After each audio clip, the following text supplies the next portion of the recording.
sure Iran sits in the first tier. So they're bringing their ones. Okay. All right.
all the distinguished heads of state and government, delegates, honored guests, I now open the joint third meeting of COP29, third meeting of CMP19, and third meeting of CMA6.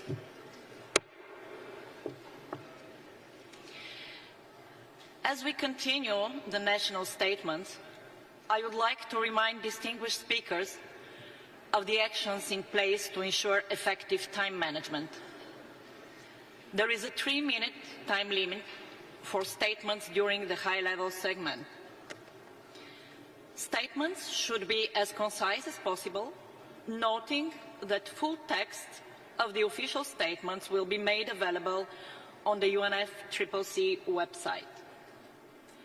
And finally, please note that heads of state or government who are not in the plenary at the time for delivery of their statements will be scheduled to speak at the end of all statements of the same category. Dear distinguished heads of state and government, delegates, ladies and gentlemen, honored guests, let us begin. Please take your seat.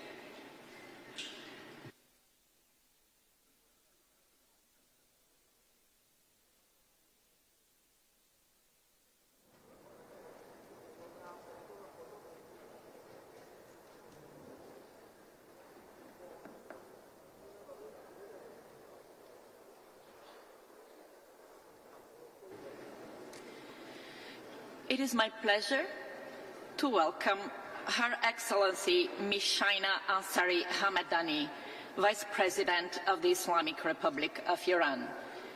Your Excellency, you have the floor.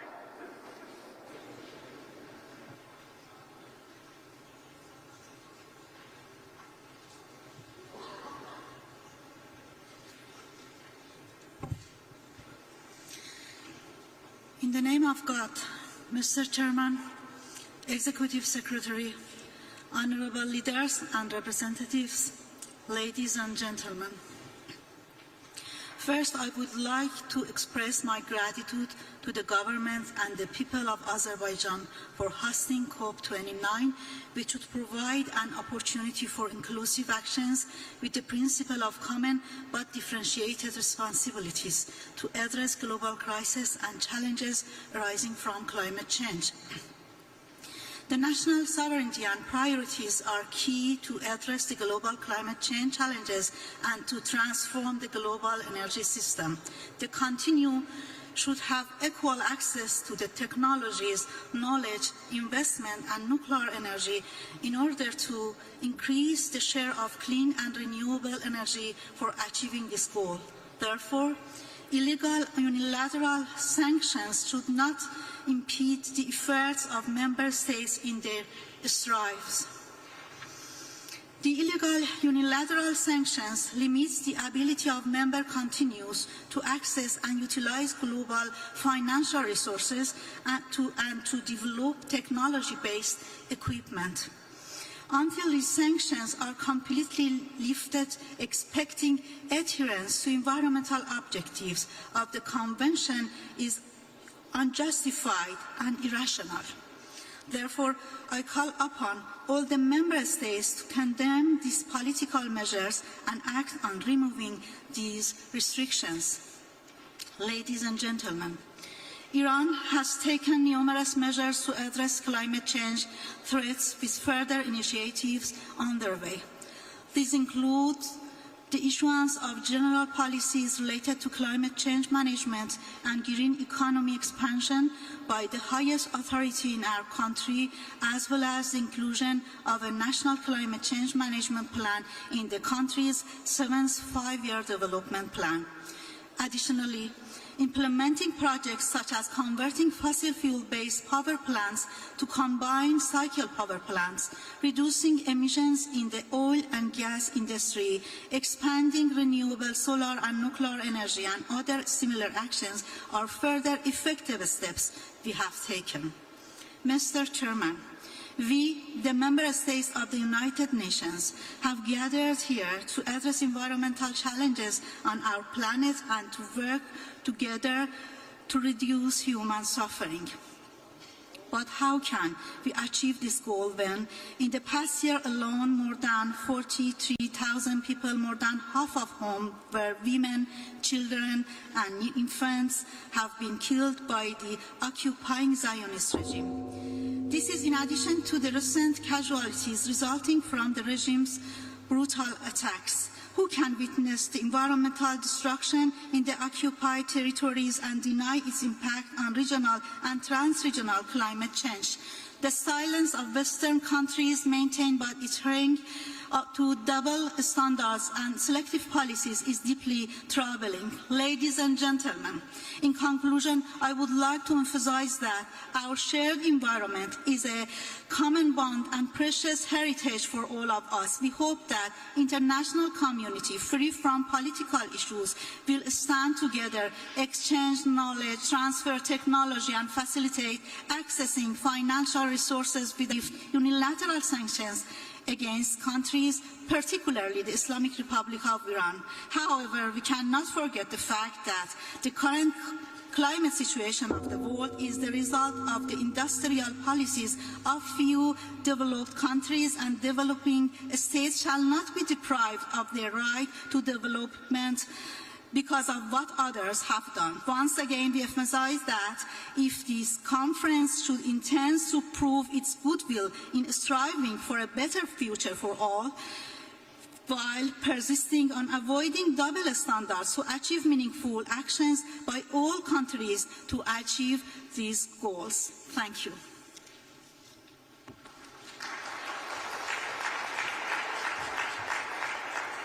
Thank you, Your Excellency.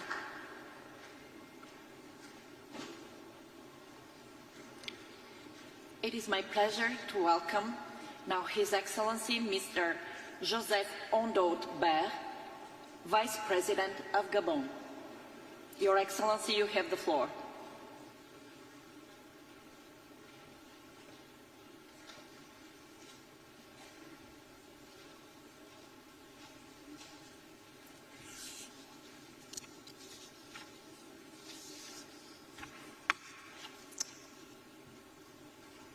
Monsieur le Président de la République, Monsieur le Secrétaire général de l'Organisation des Nations Unies, Excellences, Mesdames et Messieurs les chefs d'État et de gouvernement, honorables délégués, Mesdames et Messieurs, l'honneur m'échoit de m'exprimer ici par délégation de Son Excellence le général de brigade, le vice-secrétaire Olivier Nguema, président de la transition, président de la République, chef de l'État, dont l'agenda interne ne lui a pas permis de prendre personnellement part à ce sommet d'importance.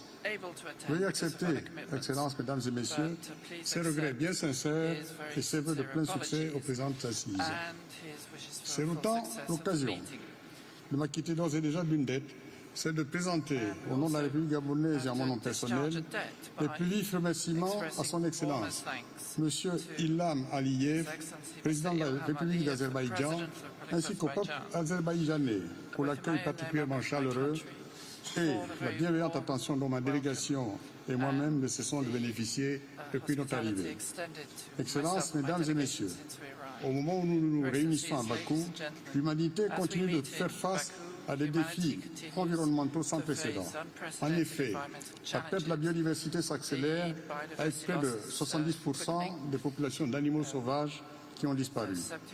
Le dérèglement climatique se poursuit avec des records de température en constante augmentation, et cette année, qui a connu l'été le plus chaud, ne saurait nous démentir.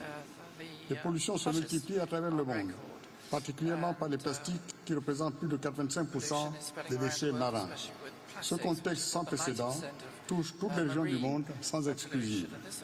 Excellences, Mesdames et Messieurs, le multilatéralisme est l'ultime arme que nous possédons dans cette guerre encore longue et à l'issue incertaine. Les générations passées ont souvent péché par méconnaissance. Aujourd'hui, nous avons la connaissance, disposons des stratégies et des moyens.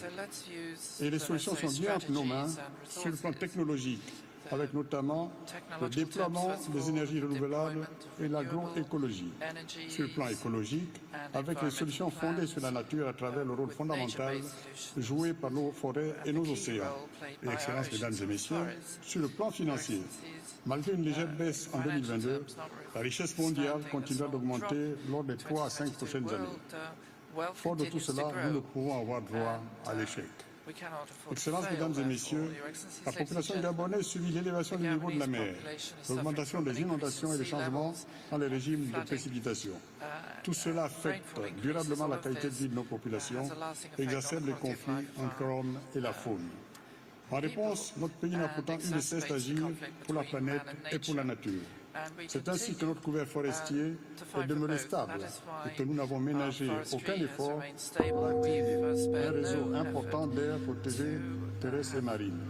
Aujourd'hui, je réaffirme l'engagement profond de mon pays. À cet effet, notre peuple est appelé à voter par référendum dans 3 jours une nouvelle constitution qui consacre, je cite, l'intérêt profond aux enjeux écologiques, environnementaux, des changements climatiques et de la protection des écosystèmes.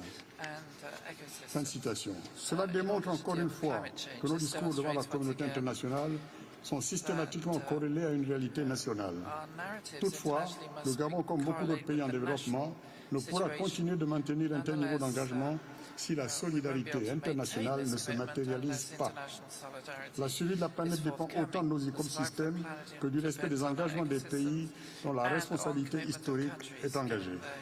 La pérennité de notre action est indéniablement conditionnée par une architecture financière mondiale plus ambitieuse. Cela passe notamment par la réforme profonde du système financier international vers une économie mondiale plus verte, l'innovation et la flexibilité dans les mécanismes de financement de l'action climatique, notamment à travers la dette, la prise en compte du capital naturel dans la notation souveraine de nos États, la définition et le respect d'un nouvel objectif financier mondial ambitieux et équitable. Excellences, Mesdames et Messieurs, la crise climatique exige une action collective fondée sur la confiance, l'équité et une responsabilité partagée. C'est donc l'intime conviction que nous saurons tous ensemble dépasser nos intérêts individuels pour donner à l'humanité, une fois encore, la possibilité de démontrer sa grandeur face aux crises mondiales. Je vous remercie.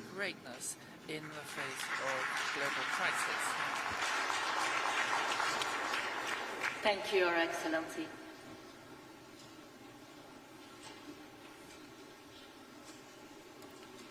It is my pleasure now to welcome His Highness Sheikh Sabah Khaled Al Hamad M. Al Sabah, Crown Prince of Kuwait. Your Highness, you have the floor.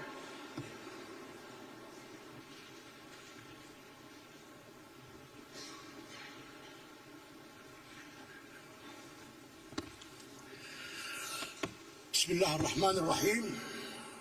فخامة الرئيس إلهام حيدر أوغلو علييف رئيس جمهورية أذربيجان الصديقة، معالي السيد أنطونيو غوتيريش الأمين العام للأمم المتحدة، أصحاب الفخامة والسمو والمعالي، الحضور الكرام، السلام عليكم ورحمة الله وبركاته. يسرني بداية أن أنقل لكم تحيات حضرة صاحب السمو أمير دولة الكويت الشيخ مشعل الأحمد الجابر الصباح حفظه الله ورعاه، وتمنيات سموه بالتوفيق والنجاح لهذا المؤتمر الهام. كما يسعدني أن أعرب عن شكري وتقديري لجمهورية أذربيجان الصديقة على كرم الضيافة وحسن التنظيم.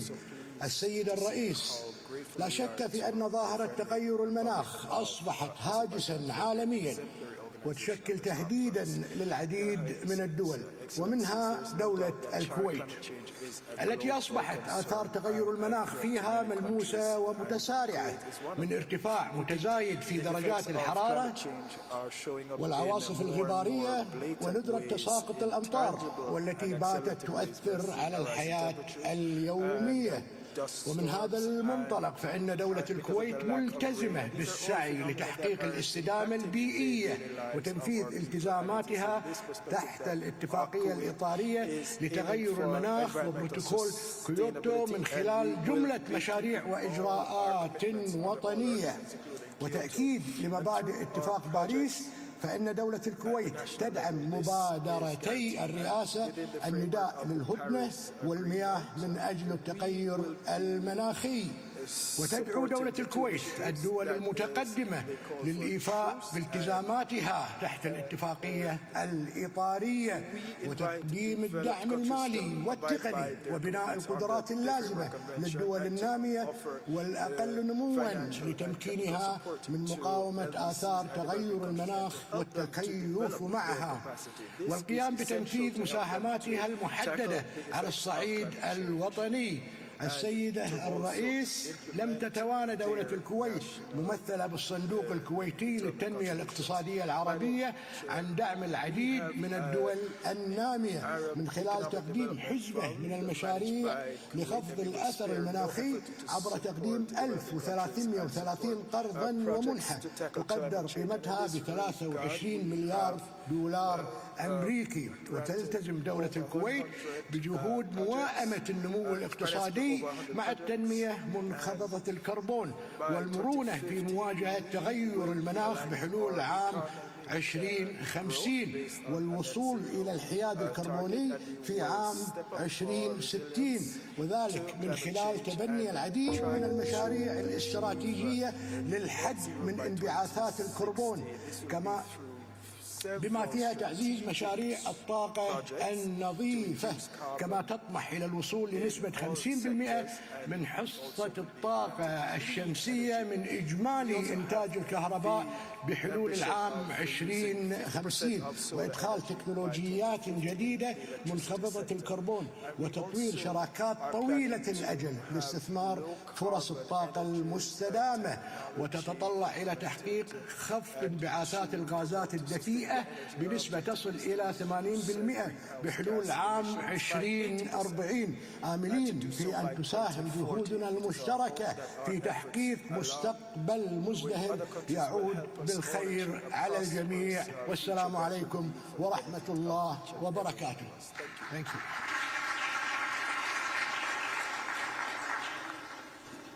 Thank you, Your Highness.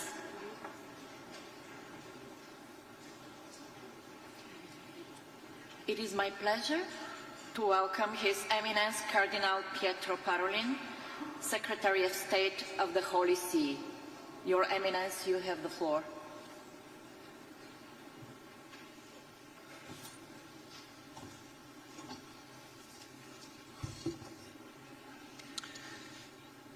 Madam President, Excellencies, ladies and gentlemen, on behalf of Pope Francis, I extend cordial greetings to all of you and wish to assure you of his closeness, support and encouragement so that COP29 may succeed in demonstrating that there is an international community ready to look beyond the particularism and to place at the center the good of humanity and our common home, which God has entrusted to our care and responsibility.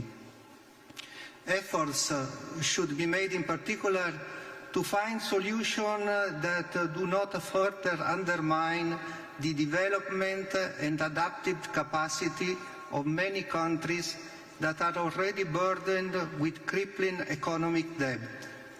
Indeed, ecological debt and foreign debt are two sides of the same coin, mortgaging the future.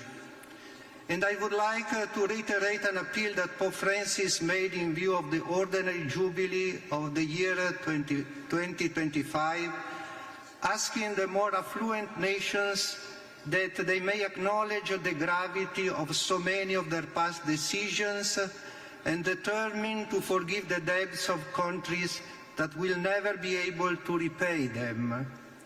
More than a question of generosity, this is a matter of justice. It is made all the more serious today by a new form of injustice, which we increasingly recognize, namely that a true ecological debt exists, particularly between the global north and south, connected to commercial imbalances which affects on the environment and the disproportionate use of natural resources by certain countries over long periods of time. Therefore, it is essential to seek a new international financial architecture that is human-centered, bold, creative, and based on the principles of equity, justice, and solidarity. A financial architecture that can truly ensure for all countries, especially the poorest and those most vulnerable to climate disasters, both low carbon and high sharing development pathways. For an ambitious agreement that promotes initiatives and processes aimed at truly inclusive development, we must all take responsibility for safeguarding not only our own future, but that of all. I reiterate the dedication and support of the Holy See, especially in the field of integral ecology education and in raising awareness of the environmental as a human and social problem on any number of levels. Thank you.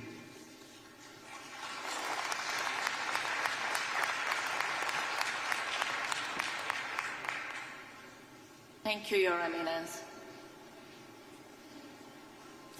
And it is my pleasure now to welcome His Excellency Mr. Andrej Plenković, Prime Minister of Croatia. Your Excellency, you have the floor.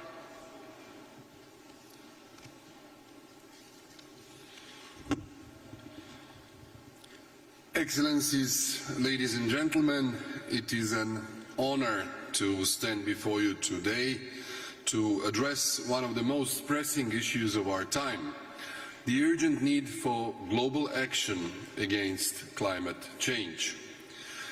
Our future depends on how boldly we act today. Croatia is committed to decarbonizing its energy system and accelerating its green transition.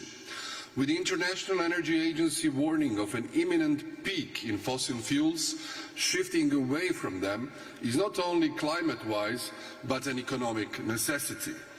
We are doing our part by supporting our neighbors, starting with Bosnia and Herzegovina, to boost climate resilience and strengthen mitigation. Our achievements and investments in renewable energy reflect our dedication. In 2022, renewables made up 29.5% of our energy consumption, a figure that continues to grow. With projects like green hydrogen and geothermal development, we aim for 42.5% renewables by 2030. To manage intermittency sustainability, investment in pumped storage hydropower is crucial, and Croatia has strong potential in this area. Our efforts show that economic growth and environmental responsibility can coexist. Croatia has decoupled its strong growth from CO2 emissions, maintaining a carbon footprint well below the EU average. We are committed to protecting our environment and biodiversity, working to safeguard 30% of the Adriatic Sea under the Global Biodiversity Framework. We extend our energy commitment internationally, exemplified by the Clean Energy for EU Islands initiative launched during our EU Council presidency. We are advancing cutting-edge technology that transforms plastic, textiles, sludge and non-recyclable biogenic waste into zero-emission hydrogen. This innovation tackles pollution and energy excess while reducing methane emissions. Another crucial area in addressing climate change and adapting it to its impacts is improving energy efficiency in housing. Residential energy use remains a major source of greenhouse emissions and energy consumption, requiring much greater efforts. At COP29, financial considerations are critical, but our most valuable resource is time. We must act now. Croatia is pushing for carbon neutrality, expediting solar and wind energy deployment with an environmental vulnerability map and turning commitments into tangible action. Sustainable development must integrate environmental, social and economic dimensions. We rank 8th among 193 UN countries for sustainable development goals, achieving 3.6 GDP growth and proving that green growth is possible. We are embedding sustainability into our financial frameworks to drive our green and digital transition. At this COP, setting an inclusive climate finance target that addresses developing countries' needs and attracts investments is vital. Over the past year, catastrophic floods in Spain, Bosnia and Herzegovina, as well as in southern Croatia, have shown the devastating impact of rising temperatures. The Mediterranean, one of the most vulnerable regions, calls for urgent action. We welcome the establishment of a dedicated Mediterranean portfolio in the upcoming European Commission, led by Croatian Commissioner Madame Šuica. This initiative will strengthen EU coordination in the region, particularly in addressing climate change and its impact. We must act now to protect our people, economies and natural habitats. Croatia stands committed to a global vision of a sustainable, resilient future. Together, we must transform our ambitions into reality for the generations to come. Thank you.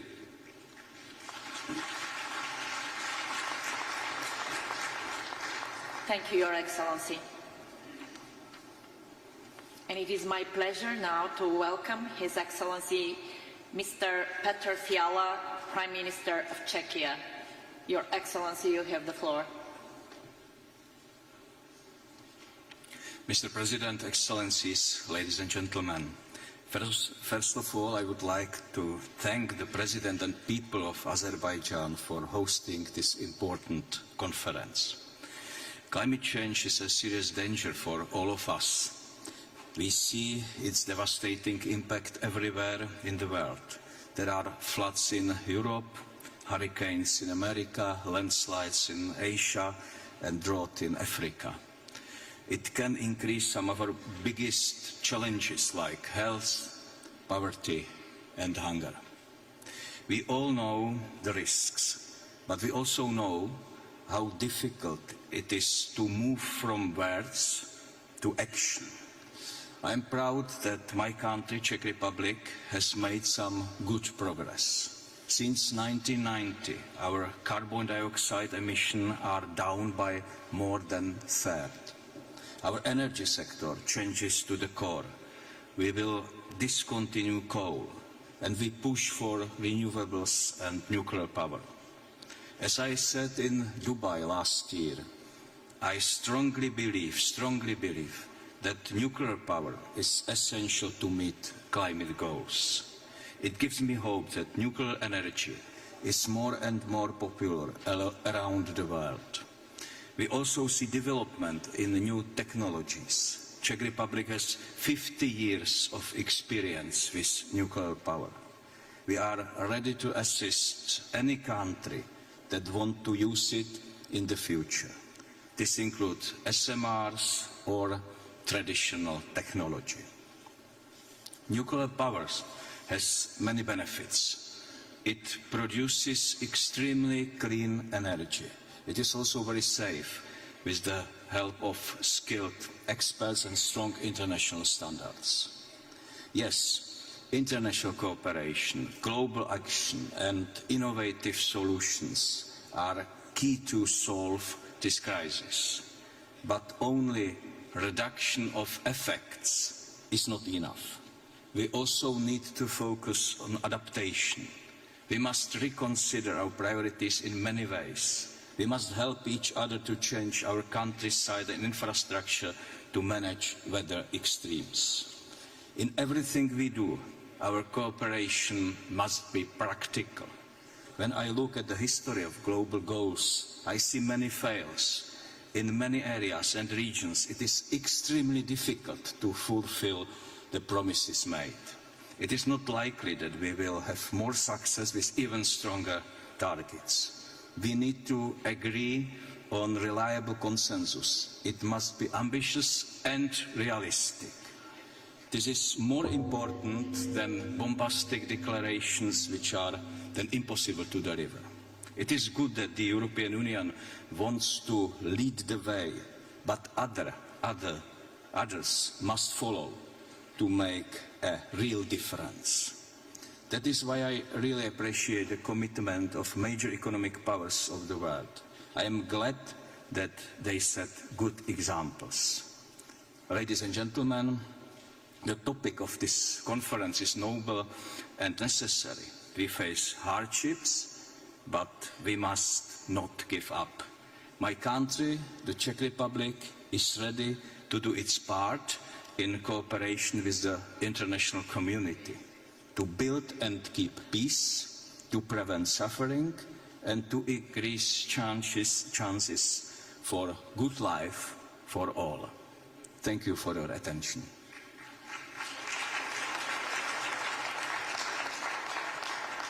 Thank you, Your Excellency. It is my pleasure to welcome His Excellency Mr. Mostafa Kamal Makbuli, Prime Minister of Egypt. Your Excellency, you have the floor.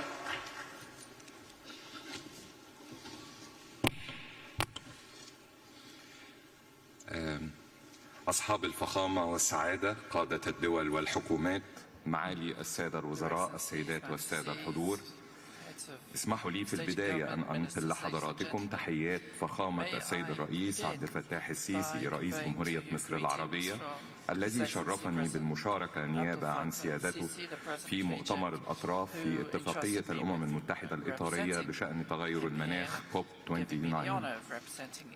وأهنئ وأتقدم بالتهنئة لفخامة السيد الرئيس إلهام علييف رئيس جمهورية أذربيجان على تولي أذربيجان رئاسة المؤتمر، متمنيا كل النجاح والتوفيق لها، ومؤكدا دعم مصر للخروج بنتائج مثمرة وملموسة من هذا المؤتمر. يعقد مؤتمر باكو لتغير المناخ في ظل أزمات وحروب إقليمية ودولية، وفي خضم أحداث مناخية جسيمة تتزايد في عددها وآثارها وصعوبة التنبؤ بها، بما يرتب خسائر اقتصادية وبشرية تفرض ضغوطا إضافية على دولنا. وقد حرصت مصر دوما على التركيز على مسألة التنفيذ فيما يتعلق بأجندة التغيرات المناخية، مع العمل على سد الفجوة المتعلقة بالتعامل مع الخسائر والكوارث المناخية التي لا تمتلك الدول النامية القدرة المالية والتقنية للتعامل معها، مما يترتب عليها من خسائر اقتصادية وبشرية. وفي هذا الإطار نجحت مصر خلال مؤتمر الأطراف COP27 في حشد الدعم الدولي لإنشاء صندوق الخسائر والأضرار وتدشين مسار تفاوضي نحو الانتقال العادل يراعي الأبعاد الاجتماعية والاقتصادية لعملية التحول المتفق عليها في إطار اتفاق باريس. ونجحنا في الدفع بموضوعات الطاقة والمياه ضمن القرارات الرسمية للمؤتمر، وإنشاء منصة شرم الشيخ للشراكة حول التكيف. ويأتي مؤتمرنا هذا كفرصة لإعادة التأكيد على التزام مختلف الأطراف بتنفيذ تعهداتها وفقا للاتفاقية الإطارية واتفاق باريس، وبصفة خاصة ما يتعلق بتوفير التمويل لدعم الدول النامية، حيث تشير تقارير اللجنة الاقتصادية لإفريقيا إلى أن الدول الأفريقية توجه بالفعل ما يصل ل 5% من ناتجها الإجمالي للتعامل مع تغير المناخ. السيدات والسادة، تحرص مصر على تبني نهج وطني متكامل يهدف إلى التحول إلى التنمية المستدامة المتوافقة مع البيئة، حيث تم إطلاق استراتيجية المناخ حتى عام 2050 واستراتيجية التنمية المستدامة حتى عام 2030، وتوجيه الاستثمارات لمشروعات التحول الأخضر وتعزيز التعاون مع شركاء التنمية، بالإضافة لزيادة إنتاج الطاقة الجديدة والمتجددة لتصل إلى 42% من مزيج الطاقة حتى عام 2030. وأطلقت مصر منصة وبرنامج وطنيا للمشروعات تحت اسم منصة نوفي، التي تضم المشروعات ذات الأولوية للتنفيذ بما فيها مشروعات المياه والطاقة، بجانب تنفيذ عمليات توسع في مشروعات النقل المستدام في المدن الرئيسية. وأود الإشارة إلى أن مصر والدول الأفريقية بصفة عامة تواجه تحدي توافر التمويل المناسب وصعوبة النفاذ إلى التمويل، وربط هذا النفاذ بمشروطية تنفيذ إجراءات متسارعة لا تراعي الظروف الاجتماعية والاقتصادية لدولنا. وفي ضوء سعي هذا المؤتمر للتوصل لاتفاق حول الهدف الكمي الجماعي الجديد لتمويل المناخ، أود التأكيد على ما يلي: أن الدور الأساسي للتمويل يجب أن تطلع به الدول المتقدمة، أن تمثل المنح والقروض بالغة التيسير النسبة الغالبة من التمويل، مع عدم إمكانية اعتبار القروض بسعر الفائدة التجارية بمثابة تمويل للمناخ لما يترتب عليها من زيادة لأعباء المديونية. خامسا، هناك ضرورة للتعامل مع صعوبات النفاذ لما سيكون متاحا من تمويل. وختاما أؤكد مرة أخرى التزام الفريق التفاوضي المصري بتقديم كل الدعم للرئاسة الأزرية لإنجاح المؤتمر وتحقيق ما نسبو إليه من تطلعات. شكرا جزيلا لكم.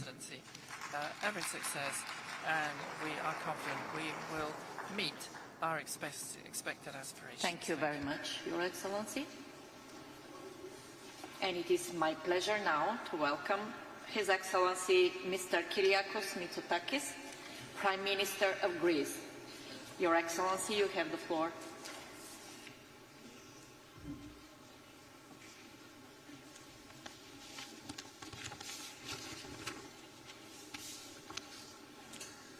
Thank you, Madam President.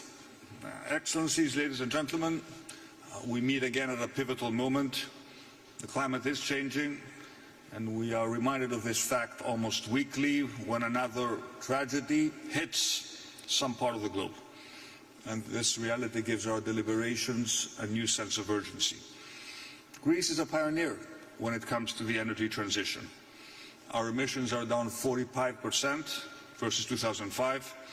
Lignite used to provide much more than 50% of our power generation. Its share today is just 6%.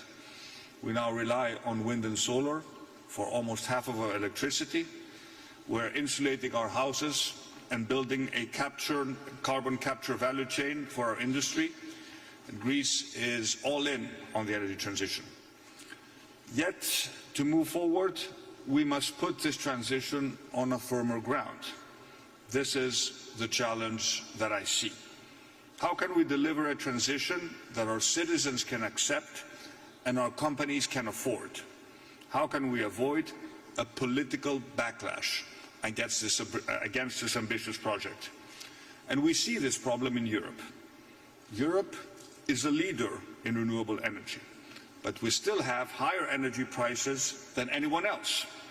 We are the only region to impose a heavy tax on emissions.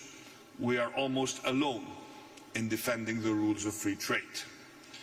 Yet Europe accounts for a diminishing share of global emissions, only 6% in 2023. We cannot drive ourselves into industrial oblivion. Net zero must be part of a broader European strategy and not the other way around. We need a smart Green Deal, and I see 4 urgent recalibrations to get us there. First, Europe and the world must be more honest about the trade-offs involved in the energy transition. Yes, the energy transition will, in the long run, lower costs, but this transition will not be painless. We need to ask hard questions about a path that goes very fast at the expense of our competitiveness and a path that goes somewhat slower but allows our industry to adapt and to thrive. It is our responsibility to weigh these trade-offs carefully, not to whisk them away. Second, Europe needs a regulatory reset. We spend way too much on targets that in truth get limited scrutiny and enjoy limited legitimacy. We learned this lesson when we tried to bring the transition to our farmers. We cannot micromanage this transition. Each country must choose its own ambitious path. We must aggressively go after the easier emissions first and allow new technologies to mature. We must be ruthlessly technologically neutral. We must let innovation do its work. Third, Europe must rededicate itself to the internal energy market. Rhetorically, everybody supports the internal market, but in practice, Europe often stitches together 27 discrete strategies. We have sometimes a zero-sum mentality within Europe, rather than think about the European and the global interest in a world that is rapidly changing. And the easiest way to strengthen the internal energy market and to bring about the green transition and to lower electricity prices is to invest in our grids. The Draghi report was very clear on this. Grids are a European public good. There is no internal market without a massive expansion in our ability to transport electricity in Europe. And finally, we need to do more adaptation. Across Europe and across the world, our citizens are faced with unprecedented climate shocks. We need more resources to prepare, to respond in time in order to save lives and livelihoods, and to help people and communities rebuild after disaster. We cannot focus so much on 2050 that we forget 2024. I am committed as ever to the EU Green Deal. Europe must and will remain a global leader in the transition, but we must be smart and pragmatic, focused on data and science with increased flexibility and with a renewed sense of the things that Europe united can accomplish. We cannot waver in our determination to address climate change, but we must do more, that we can and must continue this journey uninterrupted and without... Meloni, Prime Minister of Italy. Your Excellency, you have the floor.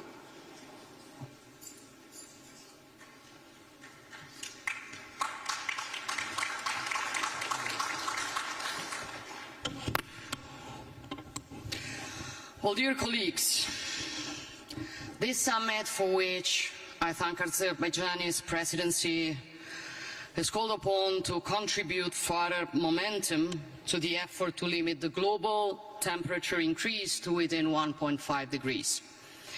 In Dubai, we set ambitious goals, tripling the world's capacity to generate renewable energy and doubling the global rate of energy efficiency improvements by 2030.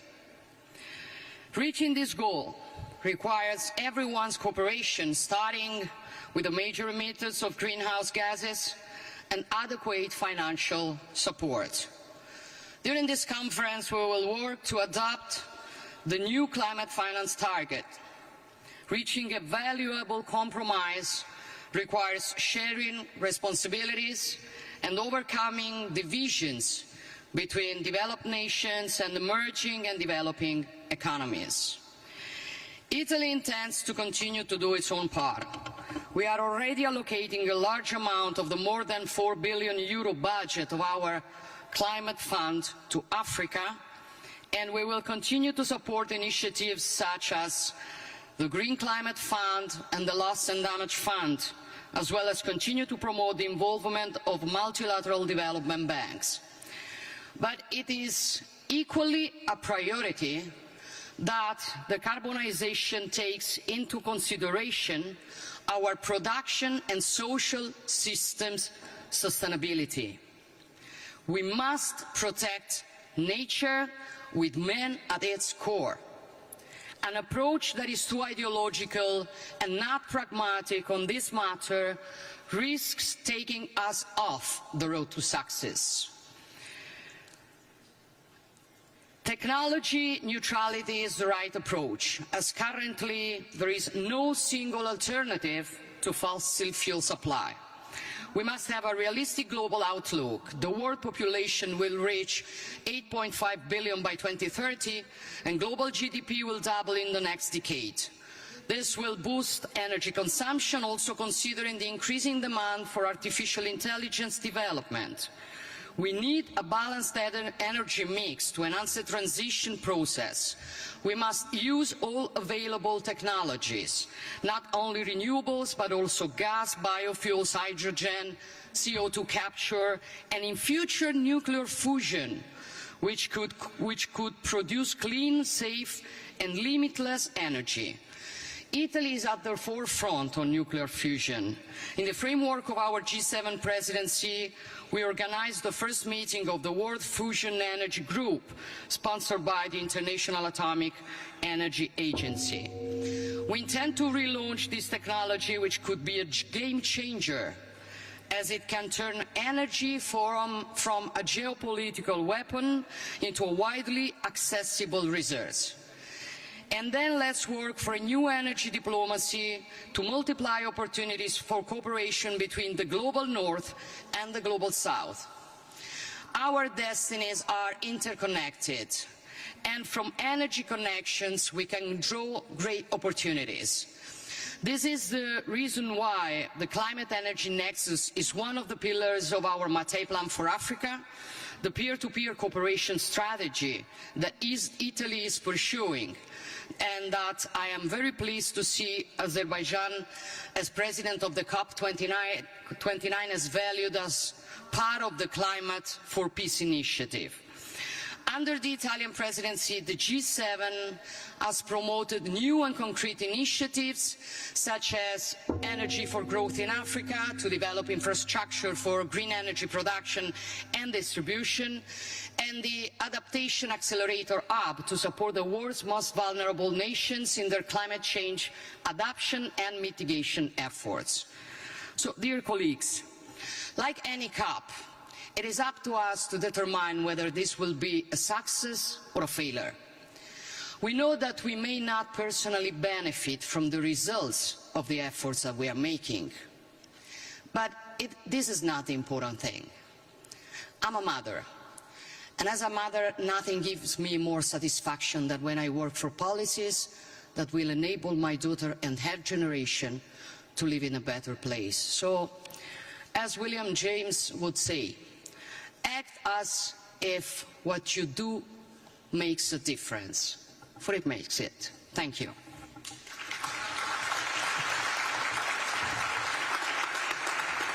Thank you, Your Excellency. It is my pleasure to welcome His Excellency Mr. Dalton Emani Makamao Tajalagi, Prime Minister of Niue. Honourable Chair, Excellencies, distinguished guests and delegates, salam. I bring you all Pacific greetings from my government and the people of Niue. COP29 President, the government and the people of Azerbaijan, I thank you for the warm welcome and a great hospitality. Mr. President, as we gather to confront climate change together, we must ask, are we truly standing united with unwavering commitment to address and shared crisis impacting islands, territories and continents alike? The goal of staying below 1.5 degrees is slipping away from our grasp. For Niue and the Pacific region, climate change is our greatest threat. Despite the challenges of COVID-19 recovery, we continue to face mounting impacts and threaten our survival and resilience. We must work together to preserve our planet for future generations. Niue, one of the world's smallest emitters, bears some of the harshest consequences.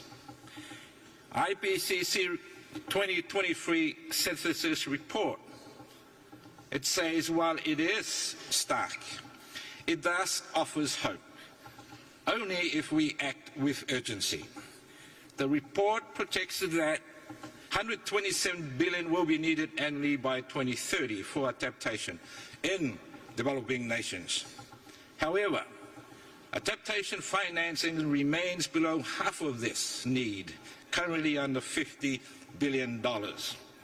Developed nations must finalize the new collective quantified goal for climate change, dedicating at least 50% to adaptation and to fully support and fund the Loss and Damage Fund established at COP27 as a matter of justice for the communities already enduring the worst impacts of climate change, and request urgent, simplified and additional funding for small island development states. We call on multilateral climate funds to streamline access processes, making them efficient and accessible for the most vulnerable countries, for the Pacific and others at risk regions. Accessible finance is not optional. It is essential to ensure timely and reliable support for our people and ecosystems. Effective climate funding requires strengthened capacities within our nations. If the 100 billion annually climate finance target is realized, with 5% allocated to the Pacific, we will need the capacity to effectively manage and implement this support. Pacific Islands countries face an increasingly urgent need for adaptation finance as climate impacts deepen. Although new emissions are negligible, we remain committed to our national determined contributions and national adaptation plans. To achieve this, access to the right technologies and resources is essential, as is the financing to implement them. Capacity building will empower us not only to meet climate goals, but to access finance effectively. Let us unite. Let us unite in solidarity at this COP and beyond to foster collective actions towards true climate resilience. I thank you. Cycle. God bless. Thank you, Your Excellency. It is my pleasure to welcome His Excellency Mr. Philip Edward Davis, Prime Minister of the Bahamas. Your Excellency, you have the floor.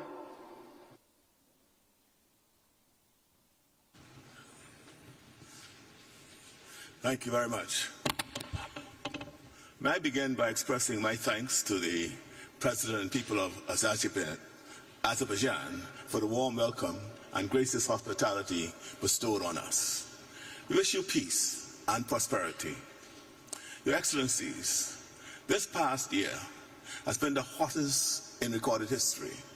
For the first time, for more than 12 months, global temperatures have exceeded the warming threshold of 1.5 degrees Celsius. We are dangerously close to a line beyond which there is no return, a line that separates the world as we know it from a world that will be unrecognizable. Our choice today will either be remembered as the moment we step forward together or as the instant we allowed the world to slip from our grasp. How will they judge us? Will they say we were too timid, too divided to say what we had the power to protect? Already the catastrophic climate events witnessed around the world have led to major loss of life, property, infrastructure. And yet we persist in responding to these events as though they are merely unfortunate, isolated, and national. I ask you to look beyond borders, beyond flags. The fires that devour your forests, the hurricanes that shatter our homes are not distant misfortunes, but shared tragedies. What we endure, you endure.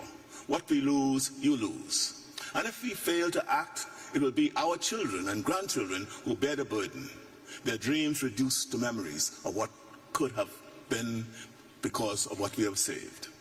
This is the fundamental principle underpinning this United Nations framework. None of us can achieve a solution by acting on our own, and none of us can escape the obligation to act in the best interest of ourselves and each other. Our survival is in our hands, and hope lies not in waiting, but in moving forward with the fierce determination to secure a future that humanity deserves. In order to protect that shared interest, now and into the future, urgent, serious action is needed to reduce carbon emissions. We know this. We know this. A continuation of current practices will lead to catastrophic rise in temperature of up to 3.1 degrees Celsius above pre-industrial levels. The current nationally determined commitments made for 2030 are not being met. Even if they were, we would still face a rise in temperature of 2.6 degrees Celsius or more. It is still technically possible to meet the goal of 1.5 degrees Celsius, but only if there is a G20-led massive global mobilization to cut all greenhouse gas emissions, as they are responsible for 80% of all carbon emissions. It is possible, but they would need to act dramatically and decisively, and action would need to start today. In the face of all of this, we still refuse to give up, refuse to lose hope. We cannot accept that our survival is merely an option. And so, in the Bahamas, we continue to play our part. We continue to preserve and protect the forests of grasses in our seas, which are estimated to absorb more carbon than the Amazon rainforest. If the Amazon provides the lungs to the planet, our seagrasses are its hidden blue heart. We will continue our transition to sources of renewable energy, and we will continue to pioneer the use of blue carbon credits to support the architecture of international climate finance. We want to play our part, But alone we cannot succeed in any of it. We simply do not have the resources, and each hurricane, each climate disaster leaves us with even less. Your Excellencies, we must not forget this historic achievement of the Paris Agreement. In Article 9, the special circumstances of small island developing states and least developed countries were addressed in its climate finance provisions. The numbers paint a clear picture. Small island states have spent 18 times more in debt repayments than they have received in climate finance. Our special circumstances require more action, not less. These provisions must urgently now be fully operationalized, along with the other funding commitments previously made. Merely describing the special circumstances is not enough. And even as we now approach the 11th hour of an agreement, we are deeply concerned that some of the parties now systematically seek to erase this fundamental provision of the Paris Agreement. The greatest challenge we face isn't just political will, it's political change. We are witnessing governments come to power that are retreating from climate commitments, dismissing the Paris Agreement, and turning inward. This isn't a crisis we can afford to address sporadically, nor is it a battle that can be won in isolated chapters, written and erased with every election. If we leave climate action to the whims of political cycles, our planet's future becomes precarious, very precarious. The climate crisis does not pause for elections or to accommodate the sway of changing political ideas or tides. It demands continuity, commitment, and most of all, solidarity. Excellencies, the world has found the ability to finance wars, the ability to mobilize against pandemics. Yet when it comes to addressing the most profound crisis of our time, the very survival of nations, where is that same ability? It is time to turn ambition into action, promises into plans, and plans into survival. Thank you. Thank you, Your Excellency. It is my pleasure to welcome His Excellency Mr. Feleti Pinatala Tio, Prime Minister of Tuvalu. Your Excellency, you have the floor.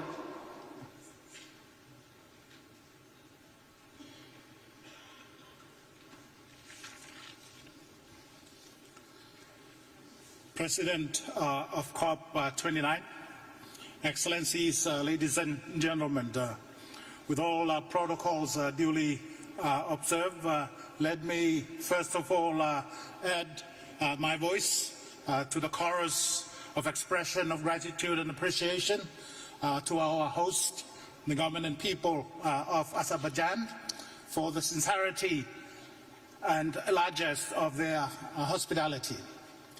President, I am delighted and indeed honored to speak at this Leaders Summit for the first time as the Prime Minister of Tuvalu, a leader of a country that is not only one of the most vulnerable countries to the impact of climate change, but of a country that is also forecasted for more than 50% of its land territory to be regularly flooded by regular tidal surges in a matter of a mere 26 years' time, by 2050. So, President, I am acutely conscious and aware of the greenhouse emission trajectory we are on.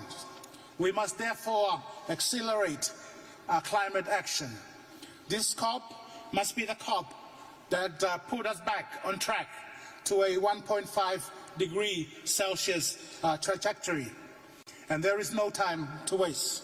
We must learn and respond appropriately to the lessons from the global stocktake.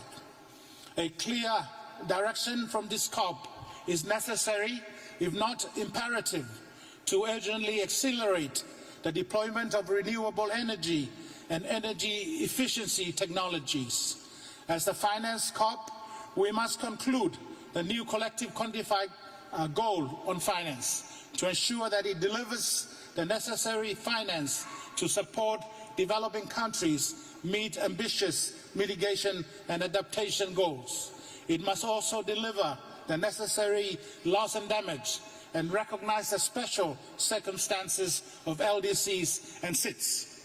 On the issue of loss and damage, this COP29 must deliver a clear process to ensure the necessary finance will be delivered to the Loss and Damage Fund. We call for a consultation process that will explore innovative sources of finance for the Loss and Damage Fund. This COP must also deliver a clear set of decisions on Article 6 relating to carbon markets. We need decisions that provide us with the necessary transparency and regular reporting that will instill confidence and assurance that the system is working. President, we would also like to see clear progress on gender issues. Likewise, Tuvalu upholds the noble UN principle of not leaving anyone behind. And in that vein, Tuvalu supports the inclusion of the Republic of China, Taiwan in the COP and related processes and in the UN and its specialized agency. Tuvalu sincerely hope that this COP's concluding decisions will deliver a clear signal that the world is promptly phasing out fossil fuel. Because for Tuvalu and similarly placed country, there is simply no time to waste. I thank you, President. Thank you, Your Excellency. It is my pleasure to welcome His Excellency Mr. Gaston Alfonso Brown, Prime Minister of Antigua and Barbuda. Your Excellency, you have the floor.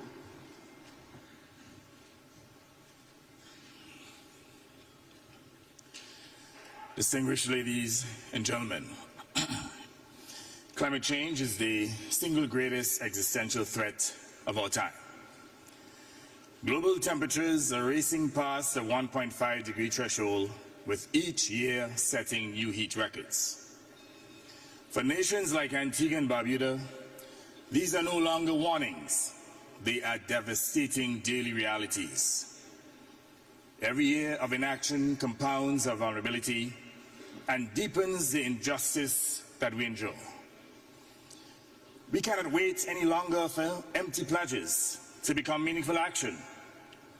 For decades, wealthy nations pledge $100 billion annually to support vulnerable countries, yet these promises have largely gone unfulfilled. Now, as we discuss a new collective quantified goal, we again see proposals that complicate rather than commit.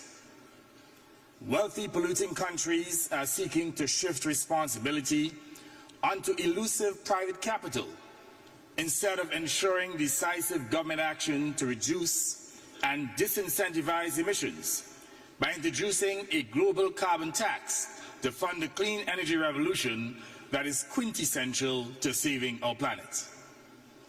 To those who bear the greatest responsibility for climate change, I say this: the time for moral responsibility is now.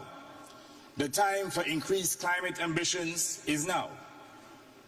If promises of support remain unfulfilled, then justice must demand that those promises are enforced. Today, we see consensus on a clear, substantial climate finance target at COP29 with adequate funding to help us adapt and to build resilience. We're calling not for loans that deepen our debt burden, but for direct investments in the form of compensatory grants to build back more resilient infrastructure that were damaged repeatedly by catastrophic climate events. This financing must be equitable, accessible, and debt-free if we are to achieve climate justice.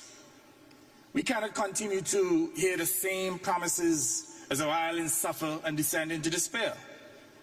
In the absence of real action from those most responsible for climate change, vulnerable nations are turning to international law.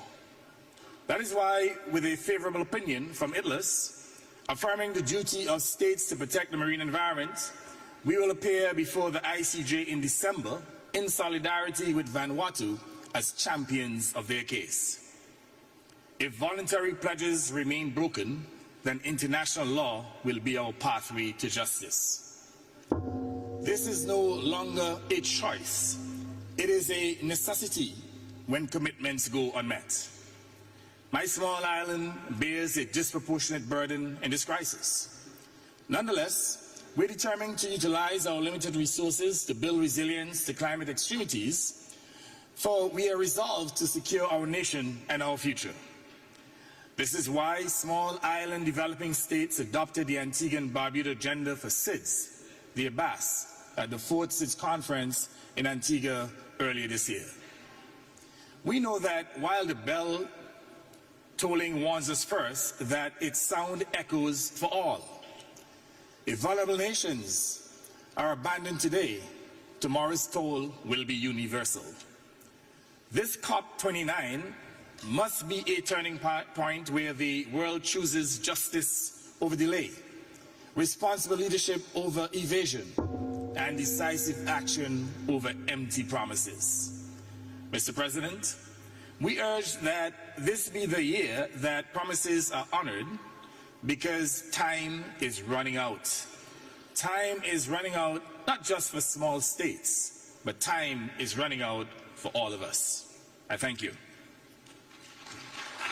Thank you, Your Excellency. It is now my pleasure to welcome His Excellency Mr. Mohammad Yunus, Chief Advisor of the Interim Government of Bangladesh. Your Excellency, you have the floor.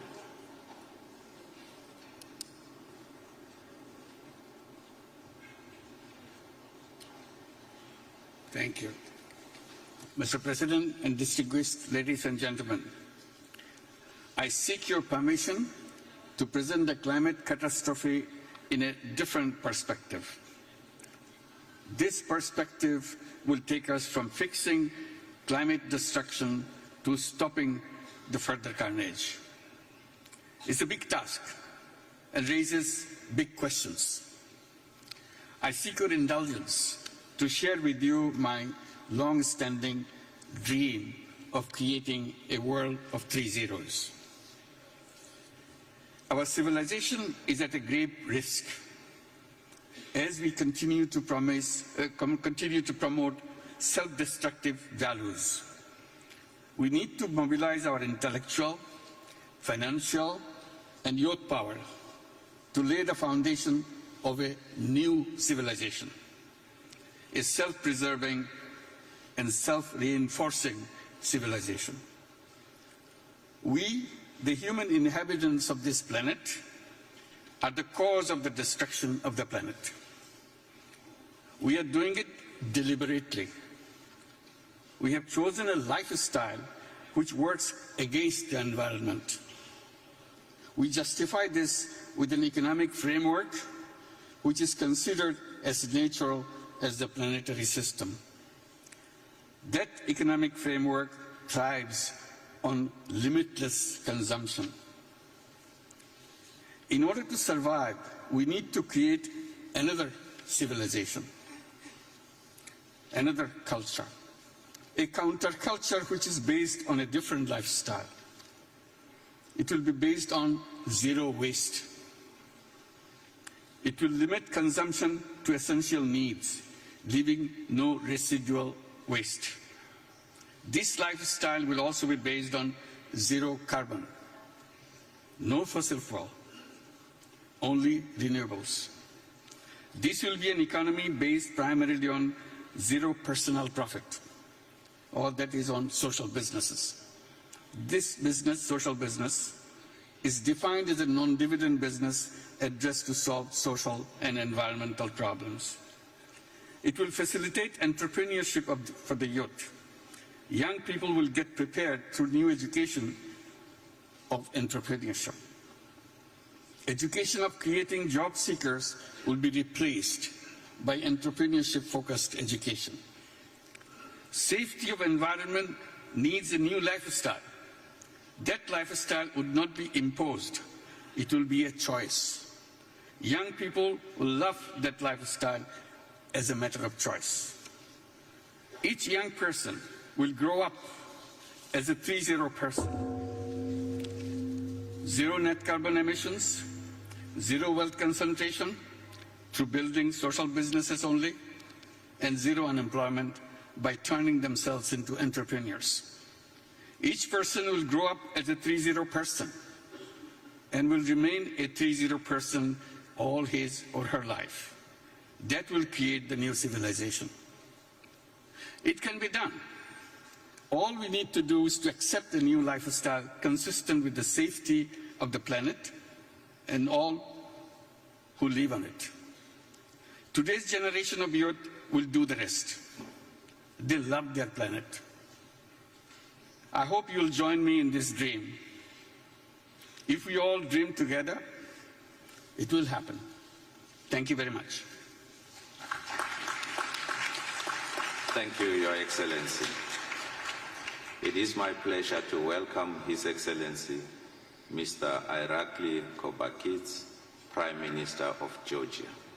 Your Excellency, you have the floor. Dear Mr. President, Excellencies, ladies and gentlemen, it's my honor to address you on behalf of Georgia. At the outset, I would like to express my heartfelt gratitude to His Excellency, Mr. Ilham Aliyev, President of the Republic of Azerbaijan, His Excellency Mukhtar Babayev, COP29 President-designate, as well as the government of the Republic of Azerbaijan for their generous hospitality and for making this conference in Baku an outstanding success. This event marks a significant milestone, as it is the first time that a country from the South Caucasus region is hosting the conference of the parties to the United Nations Framework Convention on Climate Change.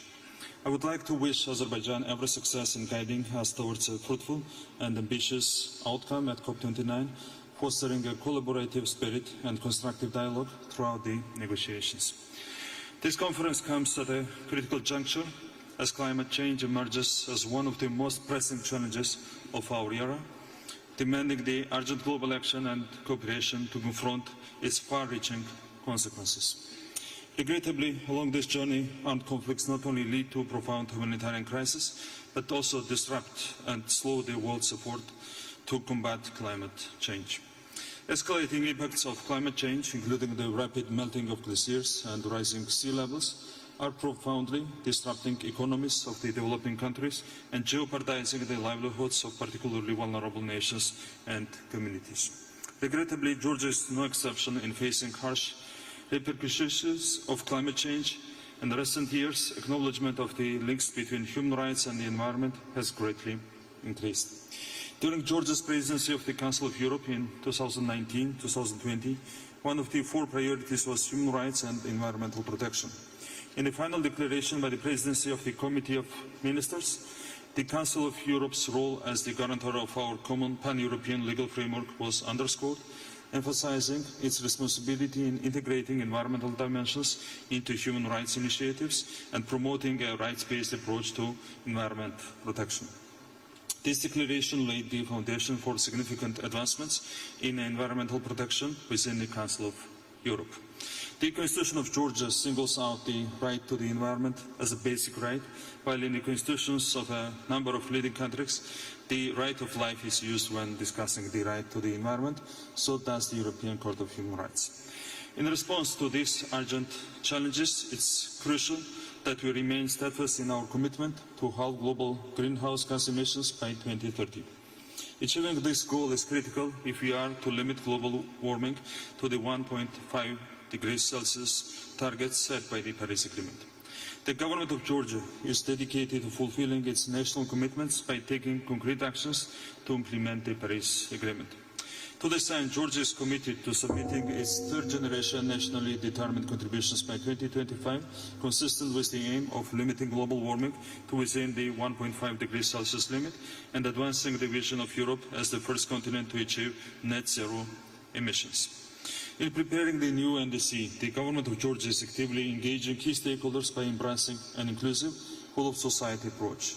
Regrettably, due to the ongoing illegal occupation of Georgia's Abkhazia and Sakhalin regions, the government is prevented from the possibility to implement similar measures in the mentioned regions, which consists of the 20% of Georgia's territories, with the aim to reduce harmful impacts of climate change and mitigate its implications.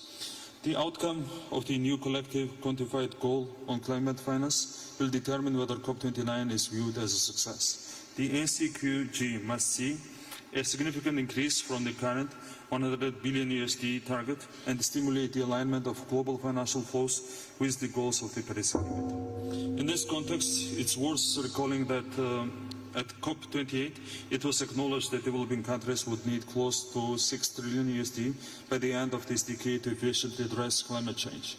COP29 must also improve access to climate finance for developing countries and build capacity so that these countries can effectively utilize increased climate finance. In Georgia, we take our responsibility to address the climate crisis and have already undertaken significant steps to make a meaningful impact. Georgia is committed to ongoing efforts to mainstream climate action in the national budget through annual assessments, enabling us to measure the impact of climate change on our expenditures and economic development. This work identifies mitigation and adaptation costs and promotes partner collaboration, laying foundations for coordinating climate finance to enhance resilience and achieve NDC targets. Effective climate policy development alongside transformative programs and the decoupling of economic growth in developing countries depends heavily on the successful alignment of global financial flows with the Paris Agreement's objectives. Substantial financial support, technical assistance, and technology transfer to developing nations are all crucial for effective implementation of their ambitious climate targets. In conclusion, let me stress that Georgia is honored to participate in the COP taking place in our region.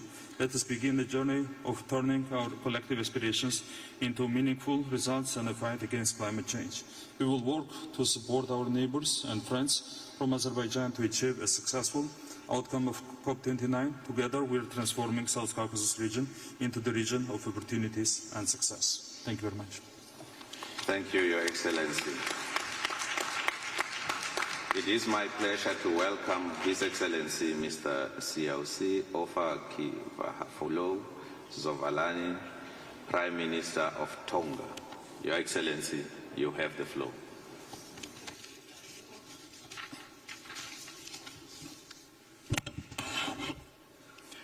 Excellencies, ladies and gentlemen, Maloelele, and I bring greetings from the Kingdom of Tonga.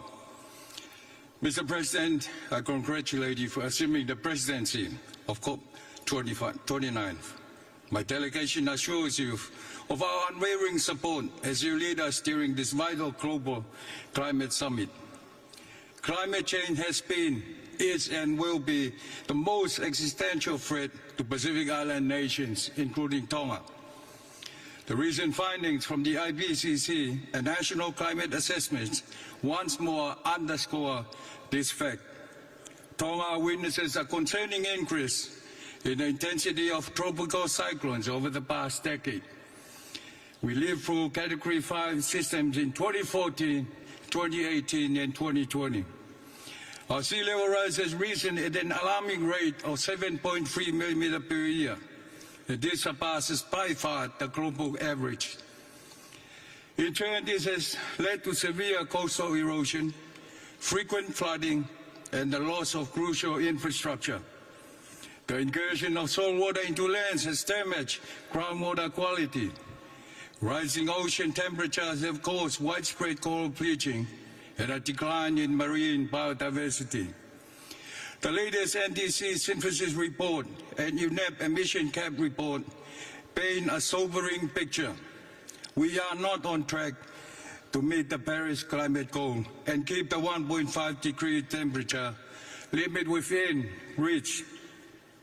We must accelerate the phase-down of unabated coal use and phase out inefficient fossil fuel subsidies. Tonga has a negligible contribution to global greenhouse gas emission, but we are steadfast in our commitment to implementing the necessary climate actions and targets. As the current chair of the Pacific Island Forum, Tonga strongly reiterates the critical importance of commensurate and timely access to climate finance for small island developing states.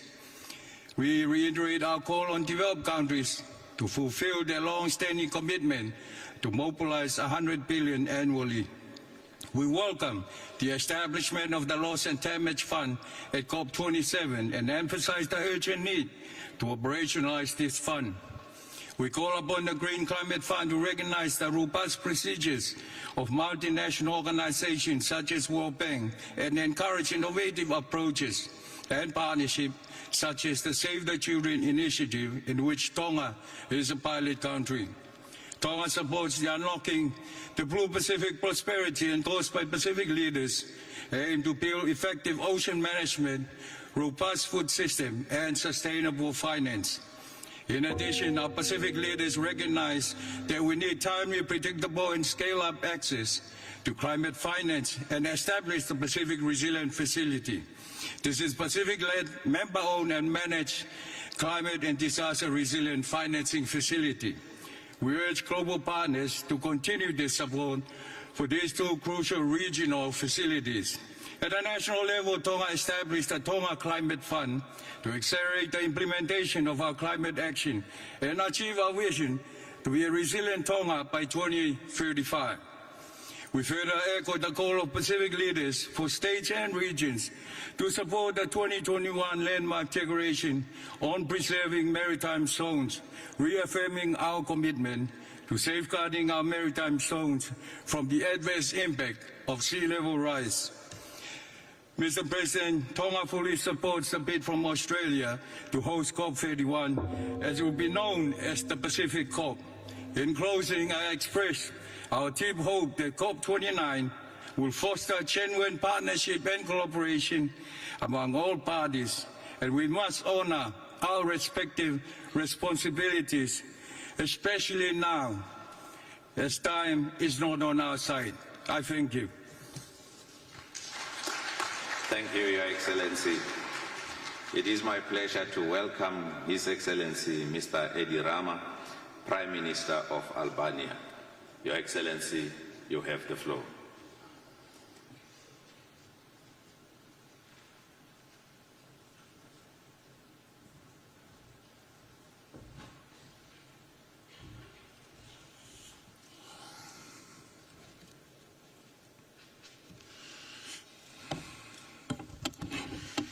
Well, I decided to leave aside my well-prepared speech because in the meantime, since yesterday, I was watching the silent TV screens in the Leaders' Lounge, where the organizers have thoughtfully added green plants above the comfortable coaches. People there eat, drink, meet, and take photos together, while images of voiceless speeches from leaders play on and on and on in the background. To me, this seems exactly like what happens in the real world every day. Life goes on with its old habits, and our speeches full of good words about fighting climate change change nothing. Worse, as the UN Secretary General emphasized yesterday, carbon emissions actually increased last year from previous COP to this COP instead of decreasing. And ambitious goals are once again postponed in a world increasingly confused and deeply divided. I come here from a little country in the middle of Europe, Albania, where we are proud to have 100% renewable energy production. But what does it mean for the future of the world if the biggest polluters continue business as usual? Far be it from me to lecture anyone. After all, we are used to being lectured, not to lecturing others.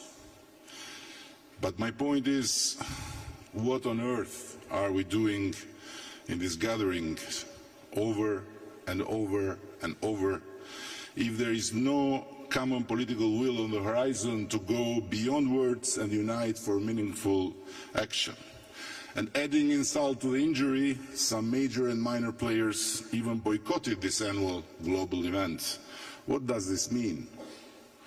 For a long time, we Albanians lived under the curse of a brutal history that left us in complete isolation. No individual rights, no freedom of movement, no hope for the future. Recently, we have been blessed with the company of the European Union, and for the first time in our history, freedom, individual rights, hopes and dreams have become part of our lives. But what is happening in Europe and around the world today doesn't leave much room for optimism. Though optimism is the only way of survival we Albanians know.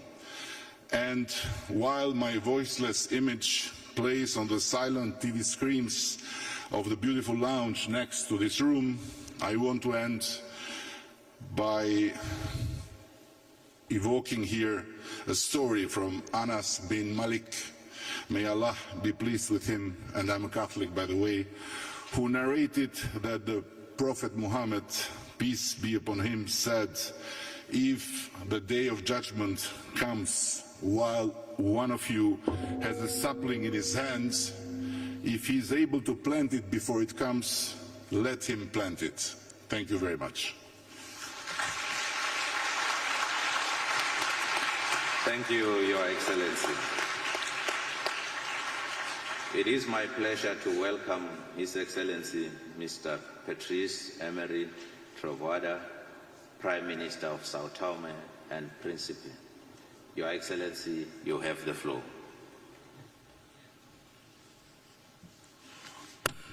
Thank you, Mr. President. Excellencies, ladies and gentlemen, allow me first to express our gratitude to the Azerbaijani government for the perfect organization of this event at the utmost importance, which brings together world's leaders, civil society, governmental and multilateral organizations to reinforce the commitment to increase our ambition in reducing greenhouse gas emissions, to address climate finance, and how to turn key climate decisions into concrete action and solid plans. Being member of the Small Island Developing States, I would like to commend the Republic of Azerbaijan for its solidarity on the initiative to support islands.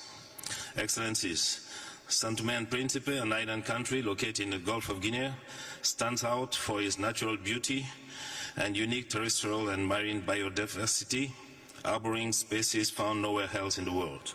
As a small island developing state, our country faces specificities and vulnerabilities that make it particularly sensitive to climate change. Although Sao Tome and Principe have a low rate of greenhouse gas emission, our populations every single day suffers the consequences of the climate change. These effects put food security, water resources, and livelihoods at risk, as well as compromising any development and resilience initiatives. Despite these challenges, we have made continuous efforts to adapt and to mitigate climate change, mobilizing climate finance for sustainable development and the protection of our ecosystem. Notable initiatives include the conservation of mangrove, the creation of marine protected areas, and protecting natural park on the island of Sao Tome, as well on the island of Principe, which has already been recognized as a World Biosphere Reserve. In line with the Paris Agreement, we are committed to reduce emissions by 27% by 2030. In 2023, starting with Portugal, we signed a memorandum to convert part of our bilateral debt into climate action, guaranteeing the preservation of natural capital, counting today for 5.3% of our total external debt. This kind of initiative could turn Sao Tome and Principe into a global example for how to reconcile debt relief and economic recovery with environmental protection. Today, at COP29, once again, tirelessly, we call for more funding for renewable energy, carbon capture and other green technologies for a rapid transition. Once again, we call for enacting stricter regulations and a fair and unified approach to the problem based on climate finance, climate justice and common sense. we will not give up. We need to increase global public awareness as, independent of geographies, fact and science is unequivocal about the world's conjuncture worsening. We are leaders leading people, and it's our responsibility to ensure that our decision and action brings concrete benefits for them capable of shaping the future of humanity. I thank you. Thank you, Your Excellency. It is my pleasure to welcome His Excellency, Mr. Deacon Michel, Prime Minister of Grenada. Your Excellency, you have the floor.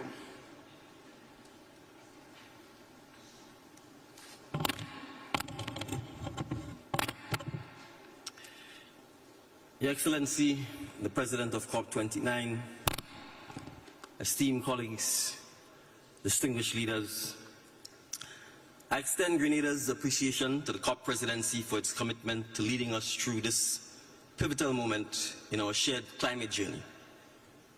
Grenada, and by extension CARICOM, stand ready to work in partnership with you toward a successful and truly impactful COP29. What do you say in 2 minutes, 30 seconds that makes a difference? I lead a country that this year experienced, for the first half of the year, a 15-year drought.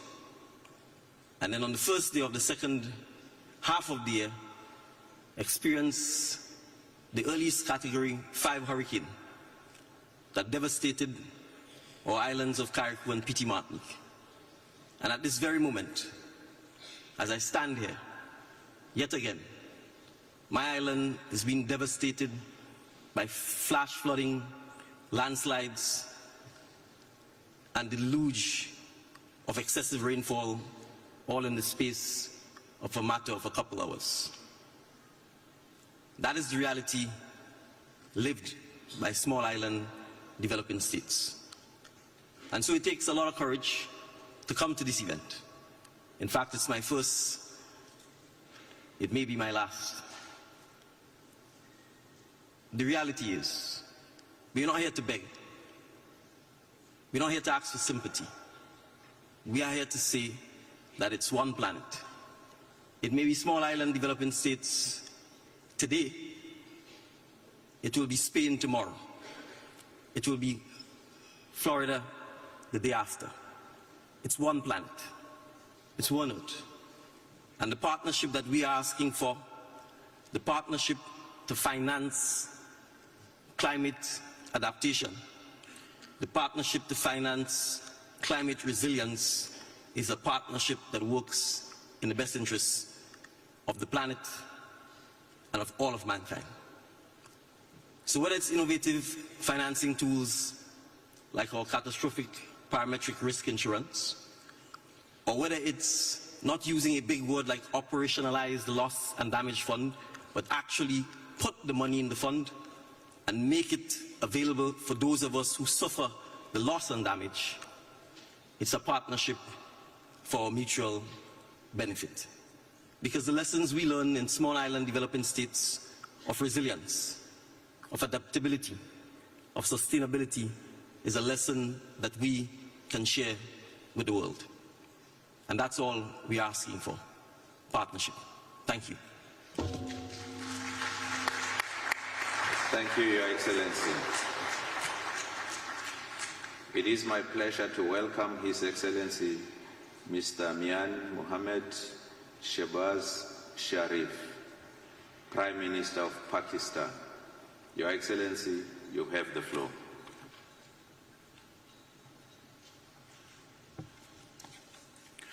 Bismillahirrahmanirrahim.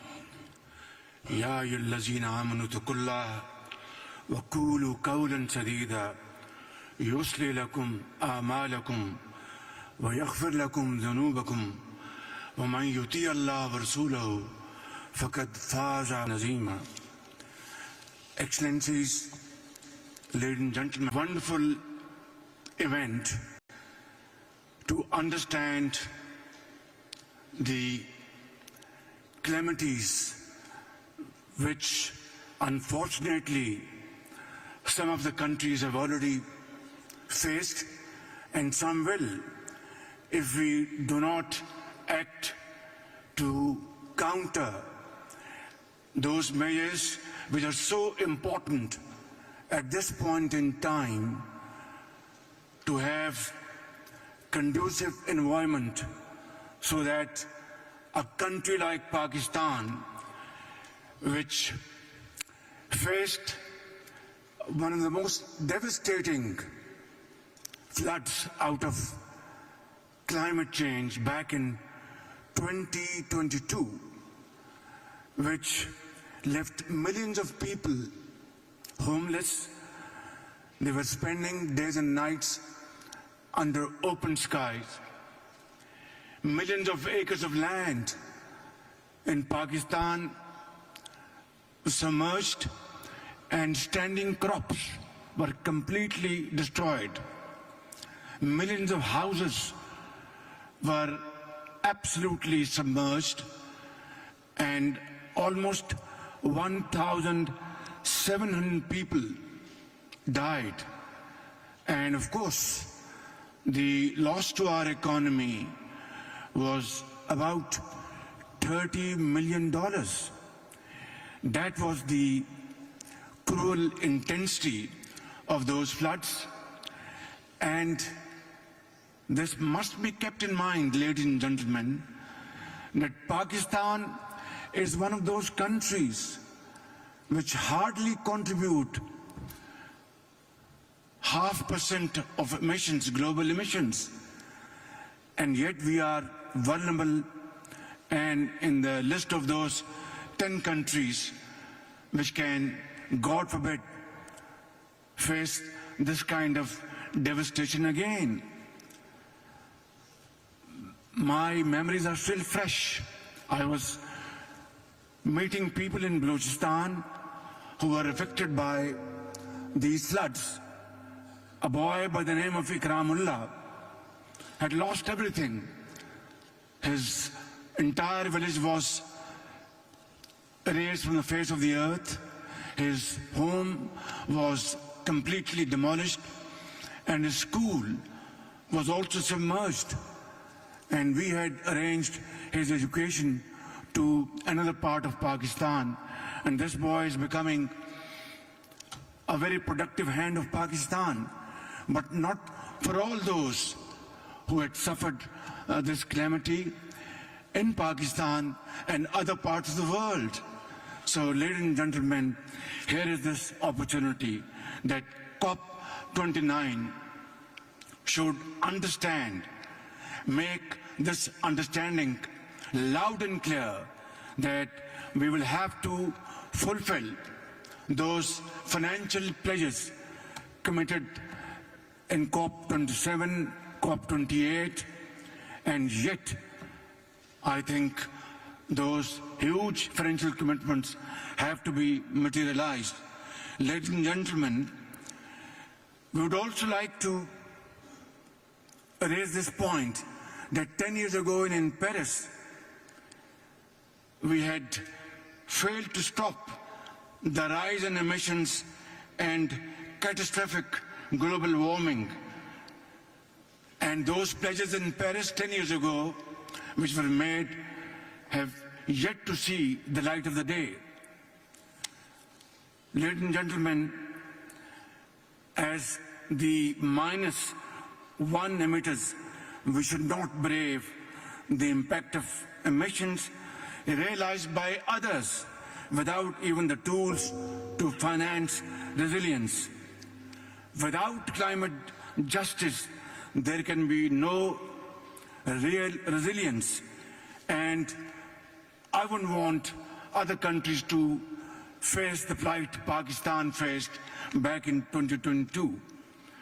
Ladies and gentlemen, Pakistan is a resilient, hard-working, and responsible nation, and we are fully committed to being part of the global climate solutions.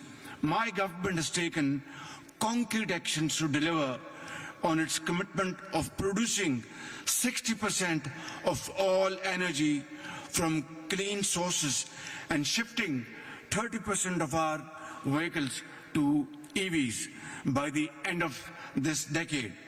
At the same time, Pakistan is going to go through a renewable energy revolution. Last year, Pakistan presented a comprehensive national adaptation plan. And this year, we have developed our national carbon market framework.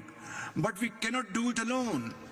Pakistan needs international support to deliver on its climate ambitions. Ladies and gentlemen, the hammer is on. I'd not like to take more time, but let me say, developing countries will need an estimated $6.8 trillion by 2030 to implement less than half their current NDCs. The same goes for adaptation and loss and damage. And in COP27, Pakistan led this phenomenon by our very able team, led by Madam Shari Rahman. We believe that under Azerbaijan's able leadership, COP29 can transform into a finance COP by restoring confidence in the pledging process and scaling up climate finance. I strongly feel that climate finance must be grant-based and not add to the debt burden of vulnerable developing countries. Finally, Excellencies, 2 years ago, I warned, and I warned at the top of my voice, that the future would never forgive our inaction. Today, I echo the same warning with greater urgency and fullest energy at my command. Ladies and gentlemen, we know the causes, we know the solutions. Now, we must find the courage to act and act swiftly. I thank you. Thank you, Your Excellency. It is my pleasure to welcome His Excellency Mr. Daniel Nicolas Risch, Prime Minister of Liechtenstein. Your Excellency, you have the floor. Mr. President, Excellencies, dear leaders, let me start by thanking the Republic of Azerbaijan for its effort in the run-up to this Leaders' Summit and for hosting COP29 here in Baku. The presence of so many states from around the world is a powerful sign that the fight against climate change is a key challenge of our time. Also, it underscores that only together we can find solutions. And noticing the slight critics on Europe and at least some European states in the introductory remarks of President Aliyev, I'd like to point to the fact that all European countries sent high-level delegations to Baku and that I myself and a large group of prime ministers and presidents from Europe are here in Baku to show full support of COP29. Because one thing is clear, multilateralism must be our answer to the global threats arising from climate change. Our annual gathering is also a sign of enduring courage. Our world is experiencing a multitude of security, economic, political and social challenges. The number of conflicts and therefore also the number of displaced persons and humanitarian needs is steadily increasing. Climate change in particular has the potential to further aggravate global security risks. It is therefore crucial that we come together again to keep the targets of the Paris Agreement within reach. One thing is clear to me. It will be us who have to explain our children and grandchildren why we have not tried harder. With a quarter of this century almost over, we all feel the increasingly negative consequences of human-made global warming. The time is now for bold steps to keep these negative effects at bay. It is the challenge of our generation to shape the current political and economical system for a more sustainable future for all. Last year, we came together in Dubai and agreed on the beginning of the end of the fossil fuel era, a crucial step to realize the steep and fast reductions in carbon emissions necessary. Liechtenstein has strongly supported this bold decision and encouraged all states to strive for the most ambitious carbon reduction targets possible. COP28 also marked the conclusion of the first global stocktake. The GST and the scientific evidence provided by the IPCC have let bare the gaps with regard to climate action. These gaps need to be addressed at this COP and in the next round of nationally determined contributions due next year. Liechtenstein fully supports the outcomes of this first GST and intends to submit its updated NDC in early 2025, well ahead of next COP in Brazil. Let me be clear at this point. Producing ambition NDCs on paper is important, but in the end, the actual delivery and implementation of these targets will be what counts. It is not about leading by promise, but about leading by example. In this spirit, Liechtenstein has always taken its commitments serious. Despite being one of the most industrialized countries in the world, our carbon emissions have declined by 30% compared to 1990. While GDP is 5 times higher than back then. This was only possible due to strong commitments from our private sector to actively reduce their emissions and the adoption of ambitious policies. Mr. President, I hope that this year's COP will also mark a step change in the way we provide financial means for developing countries in need of support. As we have learned from the current climate financial goals, a quantitative target can lead to frustrations both with developing and developed countries. To counter this, we strongly advocate for a stronger focus on qualitative elements, adding flexibility and the foundation to the further scale-up climate finance. Liechtenstein is already and will continue to provide voluntary climate finance, currently amounting to around $70 per capita. And we encourage all countries in a position to do so to also start providing voluntary climate finance. Looking ahead, our delegation is ready to engage in the upcoming negotiations and will support the presidency in its effort to achieve meaningful and robust decisions. We all may face challenges currently, but we are obliged to do our best to keep the goals of the Paris Agreement within reach, for us and for the generations to come. I thank you. Thank you, Your Excellency. It is my pleasure to welcome His Excellency Mr. Aziz Akanouch, Prime Minister of Morocco. Your Excellency, you have the floor. Merci, Monsieur le Président. Thank you, Excellences, Mesdames et Messieurs les chefs d'État et de gouvernement, Mesdames et Messieurs,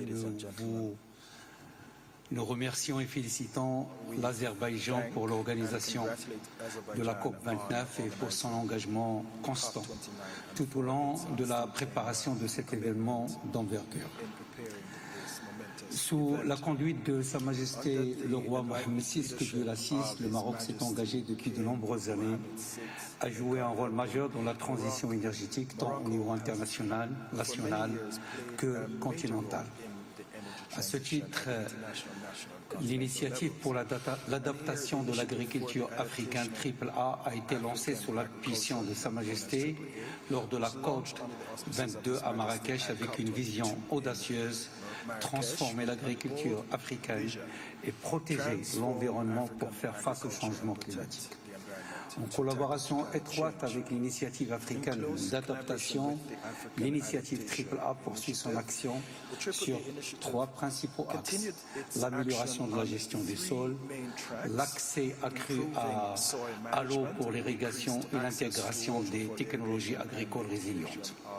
Mesdames et Messieurs, conformément à la vision éclairée de Sa Majesté le Roi, les énergies renouvelables au Maroc représentent aujourd'hui environ 40% de capacité de production électrique, chiffre qui sera porté à 52% avant 2030. Aussi, le Maroc a déjà entamé l'actualisation de sa contribution déterminée au niveau national, en revoyant ses ambitions de déclaration à la hausse et en intégrant de nouveaux projets structurants, notamment le dessalement de l'eau des mers via l'énergie renouvelable, la valorisation de la biomasse, ainsi que l'offre hydrogène vers Maroc. Doté de ressources solaires et éoliennes parmi les plus compétitives, ainsi qu'une expérience éprouvée dans l'attractivité des investissements, le Maroc entend jouer un rôle important dans la réponse aux enjeux majeurs de neutralité carbone. Mesdames et Messieurs, le Maroc assume pleinement ses responsabilités, cependant ses défis. Chaque nation de la planète, en particulier les pays les plus industrialisés, les catastrophes naturelles dues au réchauffement climatique plus fréquemment et intenses génèrent des pertes humaines et économiques considérables et affectent la sécurité alimentaire, les infrastructures de santé et l'accès de l'eau potable. Le monde attend de la COP29 des engagements concrets pour accélérer la transition écologique et fournir de manière solidaire les moyens nécessaires à sa mise en œuvre, notamment les solutions de financement durable pour les fonds d'adaptation et les mécanismes d'assurance climatique pour permettre aux pays les plus vulnérables, souvent les moins responsables des émissions historiques, de renforcer leur résilience. Je vous remercie. Thank you, Your Excellency. It is my pleasure to welcome His Excellency Mr. Russell Miso Dlamini, Prime Minister of Eswatini. Your Excellency, you have the floor.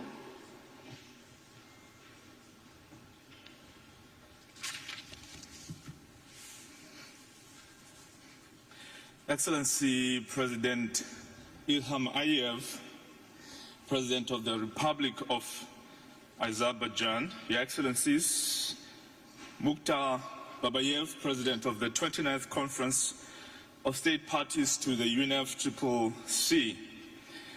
I am honored to deliver this statement on behalf of His Majesty King Mswati III, Head of State of the Kingdom of Eswatini.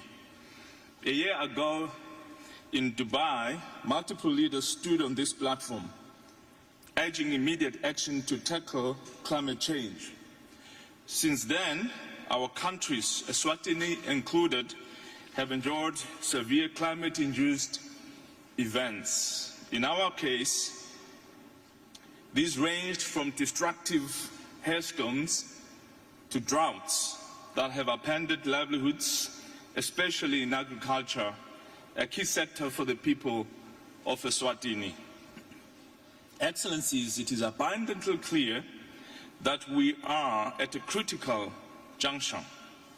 The World Meteorological Organization warns of an 80% chance that global temperatures will exceed 1.5 degrees Celsius above the pre-industrial levels within the next 5 years. A catastrophic milestone. Meanwhile, the UNEP Adaptation Gap report highlights an adaptation cost gap projected to reach up to $340 billion by 2030. After 30 years, the stark question is, are we failing? We must seize what may be our last opportunity. As Alexander the Great said, upon the conduct of each depends the fate of all. We must strengthen both our commitments and our collaborative efforts to tackle this global crisis. The recent UN Summit of the Future called for unity to safeguard our planet. Cooperation must genuinely address mitigation without placing undue burden on poorer nations. or sacrificing nature. Equitable solutions for all people, profits, and our planet are imperative. Meaningful action also demands that no country be left behind. In this regard, we urge the inclusion of the Republic of China on Taiwan in our collective climate response to leverage their contributions. Effective climate finance remains essential, yet accessing these funds is overly complex for developing nations like Eswatini. We face frequent climate-induced disasters, compounded by financial barriers that reverse development gains. Disaster relief and climate finance must be simplified, streamlined and expanded with a focus on adaptation, mitigation and just transitions. As we finalize our NDCs, let us not lose sight of the ultimate goal. Together, we must commit to a world where future generations will look back on this moment as the turning point toward a resilient and sustainable climate. Thank you. Thank you, Your Excellency. It is my pleasure to welcome His Excellency, Mr. Mark Stephen Brown, Prime Minister of Cook Island. Your Excellency, you have the floor.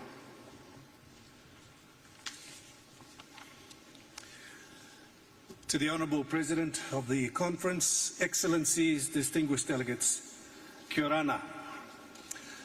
I come from the Pacific, a part of the world that contributes 0.03% of carbon emissions to the world. The Paris Agreement goal of limiting global warming to 1.5 degrees Celsius remains within our reach, but only if you act decisively. And when I say you, I'm talking to the G20 countries who contribute 80% of global carbon emissions. How many countries in the Pacific are doing our part in mitigation with ambitious projects for 100% renewable energy? The science is clear. The world is warming, and the transition away from fossil fuels is non-negotiable. As underscored by last year's global stocktake outcome, this challenge goes beyond economics. It is about safeguarding our communities' resilience, even in the remotest corners. Climate change is not a distant threat. It is a present reality that we face every day in the Pacific. And now we see its impact in the developed countries, with Spain being the latest victim just a couple of weeks ago. We don't need to be enemies to each other. Climate change is and will continue to be the greatest enemy to all of us. We need to work together. Let me talk about climate finance. Climate finance is not just the catalyst for climate action. It is the essential ingredient. Developing countries need sufficient and reliable support to implement the Paris Agreement effectively. For small island developing states, specific finance provisions within the Paris Agreement recognize our unique vulnerabilities. A successful new collective quantified goal must reflect this. We call for minimum allocation floors on the new collective qualified goals for SIDS, directly linked with the provision goal. This floor should be no less than $40 billion in grant equivalent terms per year, a conservative estimate based on our pressing needs. To achieve meaningful progress, SIDS must have access to high levels of concessional finance. This means grant funding for adaptation efforts, not loans. It means grant-based finance for loss and damage response. Do the right thing by our countries. Don't make us jump hoops and then wait. Accelerating the financial support will bring us closer to the scaled-up finance and improved access envisioned by the Paris Agreement. While the Pacific faces the brunt of climate change, through sea level rise, the erosion of small islands, flooding, droughts and extreme weather. Inaction will lead to consequences felt globally, growing more severe with time. So let us ask ourselves, what if this was my home, my family? This shared sense of humanity should inspire us to work towards tangible, transformative outcomes over the coming days, ensuring that COP29 concludes with meaningful progress. These appeals have been voiced countless times, including by myself at previous COPs. Yet, here we are again, frustrated by inaction, unheard, and facing resistance to the necessary scale-up of climate finance. For the sake of those most vulnerable, we must set a path forward that aligns with the urgent realities we face. My country is ready, again, to play its part.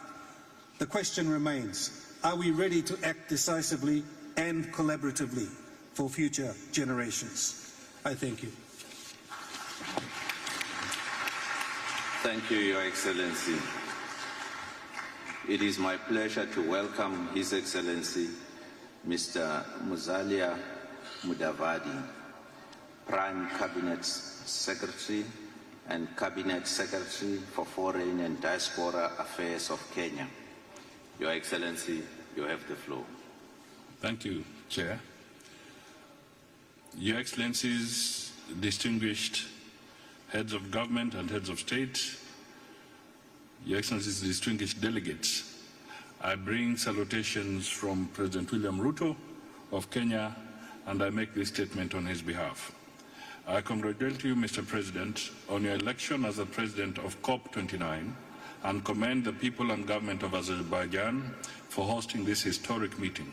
Similarly, I congratulate the leadership of the United Arab Emirates for the historic milestones and achievements made at COP28. The COP presidency has called on us to act in solidarity for a green world and to drive actions on finance, energy, agriculture, cities, and human development, climate peace and climate peace nexus. I believe these bold areas hold a great promise in consolidating the gains already made as we escalate the fight against climate change, whose impacts are widespread.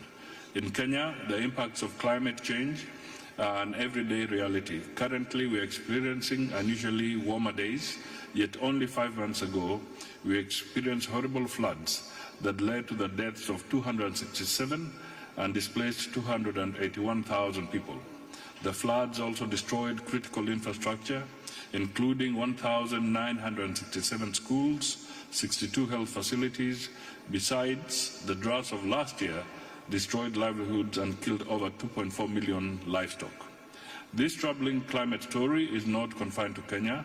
Africa as a whole is already grappling with the climate-induced annual losses and damages on infrastructure, agriculture, water, tourism, and other climate-sensitive sectors, ranging from 9 to 12% of the continent's GDP. Consequently, this meeting is a demonstration of solidarity and intention to act together to change the tide and rewrite the climate story. I believe a green and resilient world is still within our reach during our lifetime. This finance COP can make it happen by agreeing to scale up the climate finance based on a new collective quantified goal, quantum for not less than $1.3 trillion annually from 2025. This is key to meet the adaptation and loss damage needs of developing countries. The COP should also agree on quantum of not less than $5.8 trillion for the implementation of NDCs by 2030.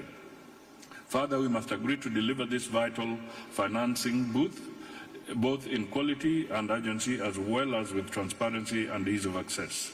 This is crucial in accelerating implementation of the national adaptation plans. We equally need to agree on a global goal on adaptation as we significantly increase ambition for the NDCs to limit a global temperature rise to 1.5 degrees Celsius above pre-industrial levels. The COP should agree on the investment measures to triple installed renewable energy capacity by 2030. Enhanced cooperation on carbon markets under Article 6 of the Paris Agreement has a huge untapped potential to unlock the much-needed public and private capital. I am aware the current carbon markets are facing price volatility and misallocation of credits, lack of uniform standards and climate justice. The COP must therefore address these issues and others in a conclusive manner and operationalize Article 6 through renewable bilateral agreements and centralized multilateral marketplace. The loss and damage facility has progressed commendably from Sharm el-Sheikh 2 years ago to Dubai last year. While I acknowledge the milestones so far realized, I urge this gathering to operationalize the loss and damage fund as well as to fast-track establishment of a mechanism to handle unique needs of vulnerable developing countries. The response measures are critical in mitigating climate change.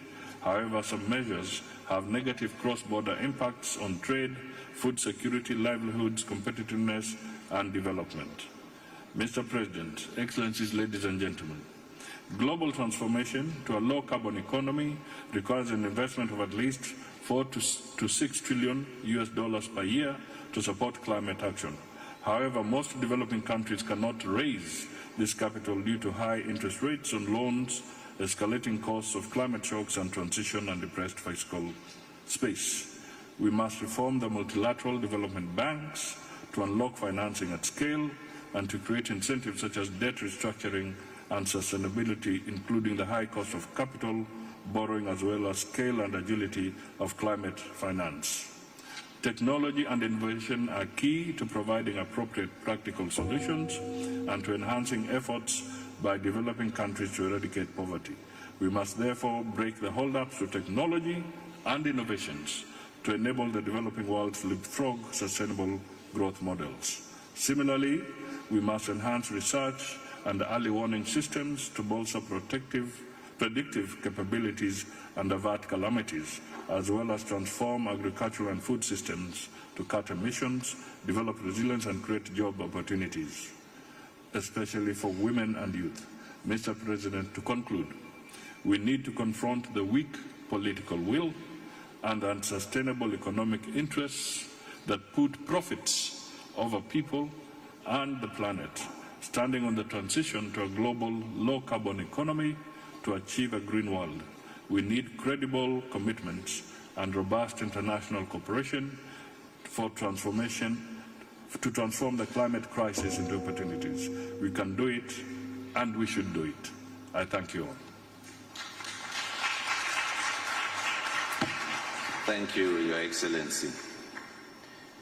It is my pleasure to welcome Her Excellency Ms. Judith Suminwa Tuluka, Prime Minister of the Democratic Republic of Congo.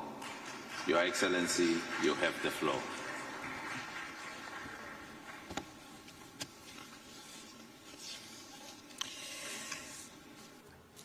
Monsieur le Président de la République d'Azerbaïdjan, Mesdames et Messieurs les chefs d'État et de gouvernement, Monsieur le Secrétaire général de l'Organisation des Nations Unies, Monsieur le Secrétaire exécutif de la Convention cadre des Nations Unies sur les changements climatiques, Monsieur le Président de la COP29, Mesdames et Messieurs, nous sommes réunis ici à Bakou, à la COP29, à un moment où notre planète fait face à une urgence climatique sans précédent.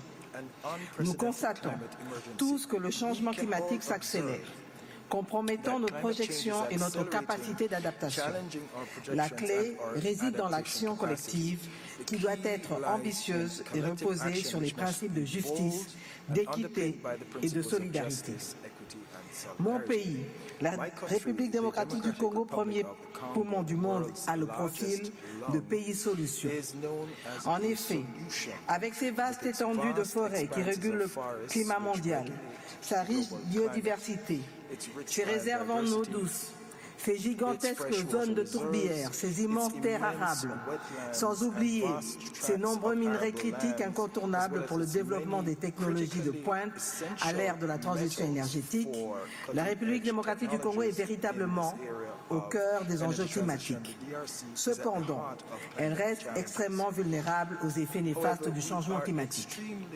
Pour ce faire, l'ensemble des pays qui luttent contre le réchauffement climatique doit s'engager à nos côtés pour atteindre cet objectif commun, préserver l'humanité car l'heure est grave. Chaque pays doit jouer sa partition. Par ailleurs, il faut aborder en toute transparence et sans embâche la question de la finance climatique qui doit répondre aux enjeux avec plus d'ambition, plus d'engagement et surtout plus d'équité.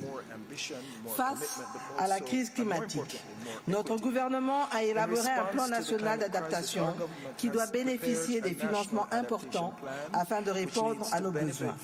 Il est urgent d'assouplir les modalités d'accès et d'accélérer l'opérationnalisation du fonds de réponse aux pertes et préjudices. Permettez-moi d'attirer votre attention sur le fait que la biodiversité à l'est de mon pays est en danger à cause de la guerre barbare nous imposée par le Rwanda. Ce qui nous contraint à orienter une partie importante de notre budget à l'effort de guerre et à la préservation de nos aires protégées, plutôt que d'investir dans la résilience climatique. Dès lors, j'invite à la prise de conscience collective concernant cette situation dramatique et singulière. La République démocratique du Congo s'engage aux côtés de la communauté internationale pour identifier ensemble des projets stratégiques et mettre en œuvre des partenariats durables gagnant-gagnant au bénéfice de nos communautés locales et de notre planète. Dans cette dynamique, nous avons mis en place l'autorité de régulation du marché carbone et comptons nous y appuyer pour tirer parti de la mise en œuvre de l'article 6 de l'accord de Paris. Mesdames et messieurs, je ne peux clore mon propos sans adresser mes sincères remerciements à la République d'Azerbaïdjan et à son président de nous avoir fait l'immense honneur de nous accueillir chaleureusement.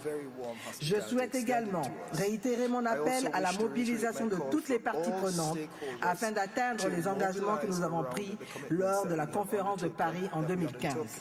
À cet égard, je me joins aux autres pays du groupe Afrique pour demander que le nouvel objectif collectif quantifié du financement climatique, qui doit être adopté ici à Bakou, soit établi entre 1100 et 1300 milliards de dollars par an.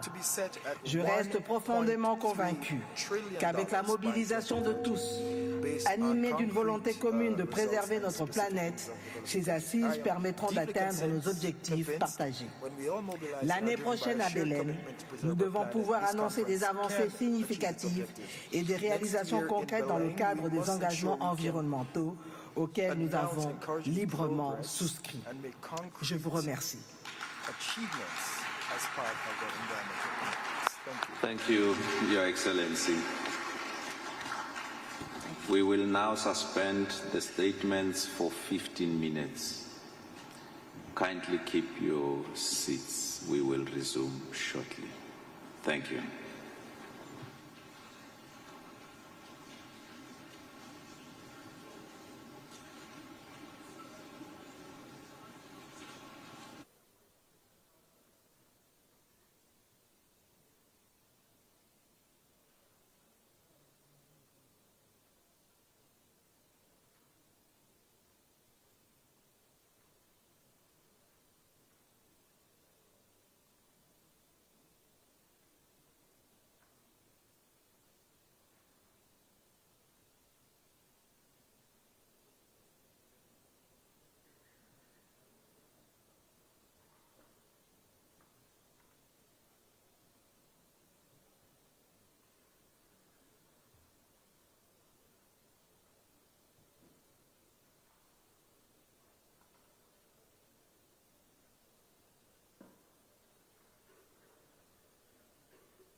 Your Excellencies,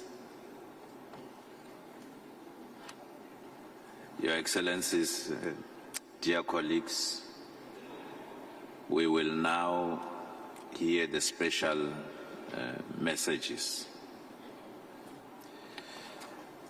And it is my pleasure to welcome His Excellency Mr. Cho Hong Sik, Special Envoy of His Excellency Mr. Yoon Suk Yeol, President of the Republic of Korea.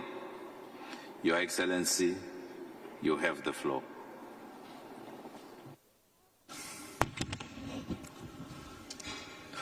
President of COP29, esteemed leaders and distinguished representatives, good afternoon. I'm honored to join COP29 as the special envoy of President Yoon Suk Yeol of the Republic of Korea.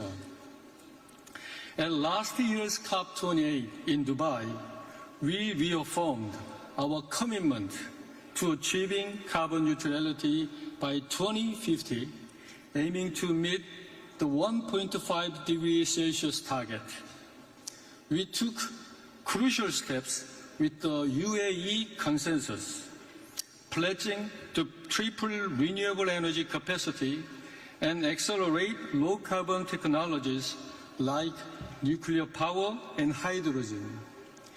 These are foundational steps toward the world we envision. Here at COP29, we must now establish the mechanisms to translate these commitments into action. A new climate finance goal is essential to reach the 1.5 degree target, and I hope COP29 will adopt a framework that is both ambitious and achievable. Setting strong emission reduction target is also vital as the impacts of climate change are becoming severe globally. This year alone, Korea experienced an exceptionally long and hot summer, reminding us that the time to act is now. With our vision as a global pivotal state, Korea is dedicated to supporting climate resilience in the global south. Our official development assistance increased by 30% this year, with a particular focus on green ODA for countries most vulnerable to climate change. Additionally, Korea recently pledged an extra $300 million to the Green Climate Fund and $7 million to the Loss and Damage Fund, underscoring our commitment to shared solutions. Domestically, we are also advancing a green transition targeting a 40% reduction in greenhouse gas emissions by 2030. This is ambitious for an energy-intensive, manufacturing-based economy, but we are fully committed to meeting this challenge. As part of our strategy, we are preparing our 2035 nationally determined contributions in alignment with the 1.5 degree Celsius goal and the 2050 neutrality target. Our carbon-free energy initiative, developed in partnership with Japan, the Czech Republic, and UAE, and the IEA, supports a diverse mix of carbon-free energy sources, establishing standards for global implementation. Climate change is a shared and urgent challenge. We are already seeing the cost of delayed action. If we fail to act decisively now, the climate may reach irreversible tipping point. I hope COP29 will give us inspiration to take bold steps toward achieving the 1.5 degrees Celsius target for the benefit of present and future generations. I thank you. Thank you, Your Excellency. It is my pleasure to welcome Mr. John Podesta, Senior Advisor to the President of International Climate Policy, speaking on behalf of the President of the United States of America. You have the floor, sir. Thank you.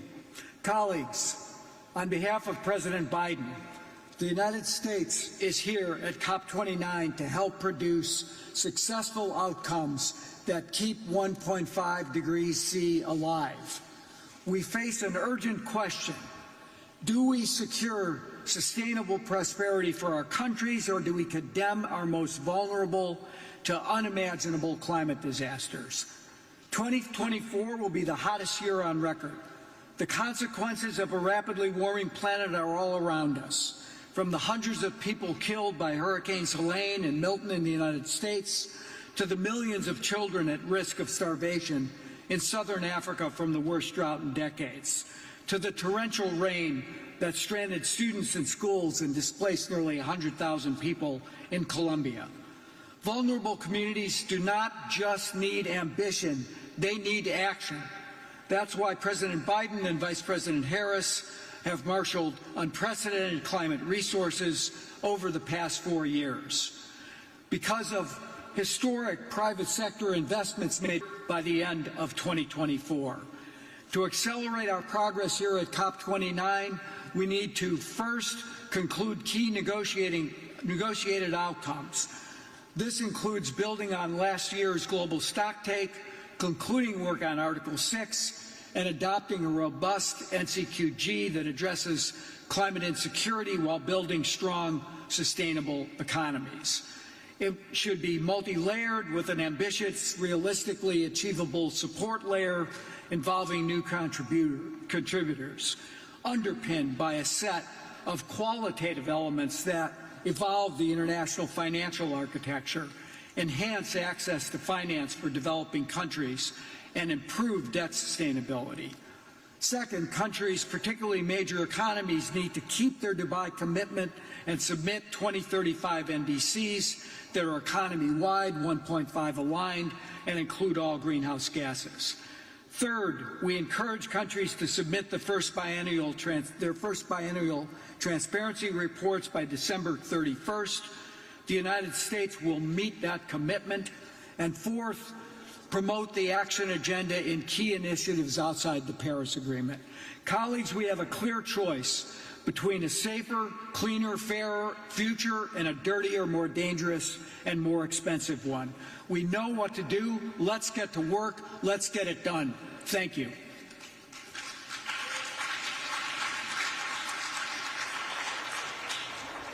Thank you. As I've indicated, we will shortly resume the first part of the high-level segment for statements. Please remain in your seats.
Dear distinguished delegates, let us now resume the first part of the high-level segment. It is my pleasure to welcome His Excellency Mr. Mikhail Mushtin, Prime Minister of the Russian Federation. Your Excellency, you have the floor.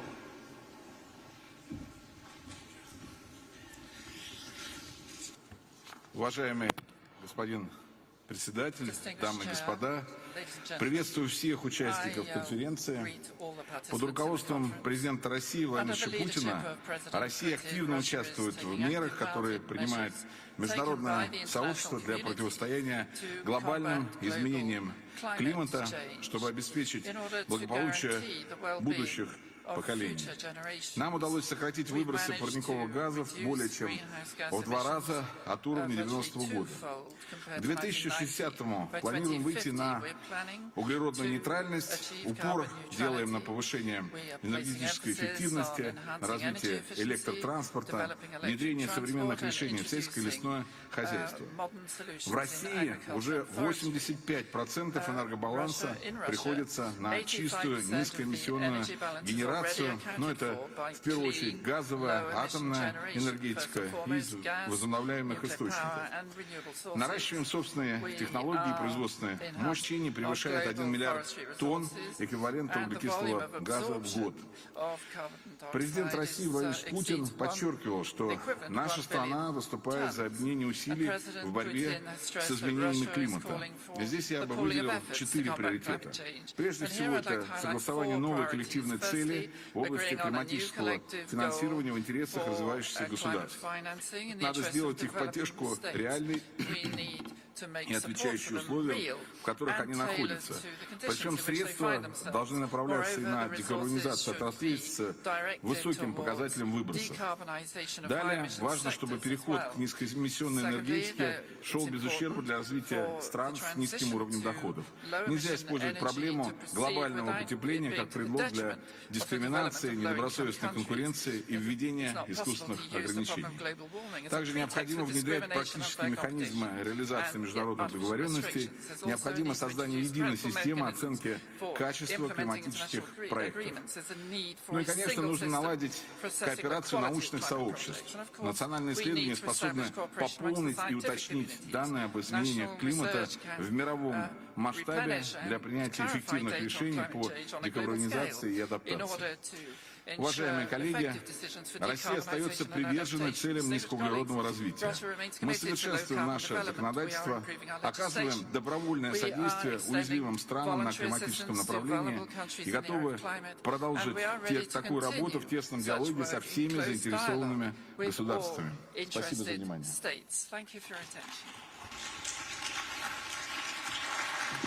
Thank you, Your Excellency. This brings us to the end of our national statements for today. Distinguished heads of states and government, delegates, honored guests, the opening of the second part of the high-level segment will be held on Tuesday, 19 November, in this plenary at 10 o'clock in the morning. With this, I declare this joint meeting of the COP, CMP, and the CME adjourned.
On l'a pas fait, mais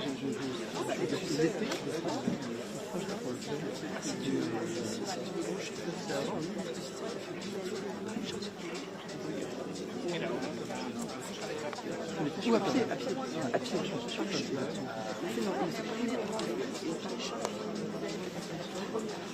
à pied. Ils sont dans une étude totale. C'est une génération qui a besoin des choses essentielles. Si jamais tu veux les grands et puis alors ça on va la voir.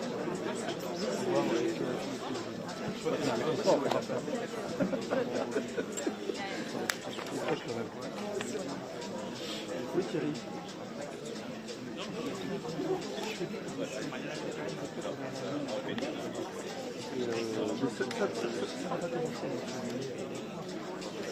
C'est une question.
moi, je le préviendrai, quand on continue ensemble. La mission s'appelle Rencontre. Ici, c'est toujours un quart d'heure, etc. Et comme ça, c'est un format un peu plus court, ça nous permet de pouvoir nous l'exploiter dans la dernière phase du support, sans aucun problème, etc. Le support web, comme ça. Et puis, ça nous permet aussi de rediffuser au moment de la version électorale, ce qui se fera mal.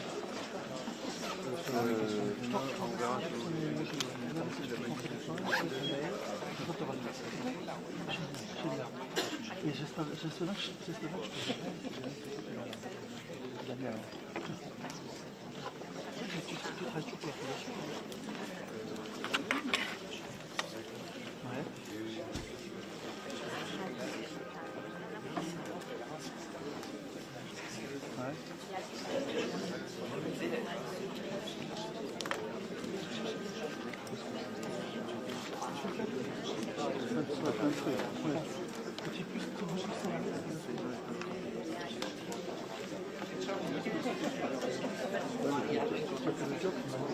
Et donc, bonjour, j'ai aimé,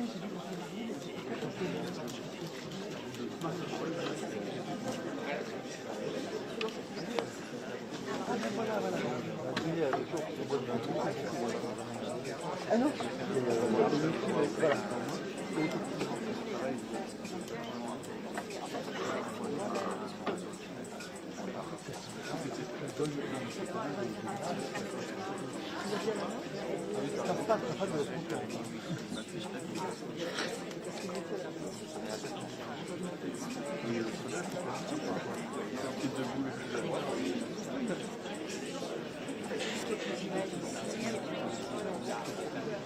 Ah oui.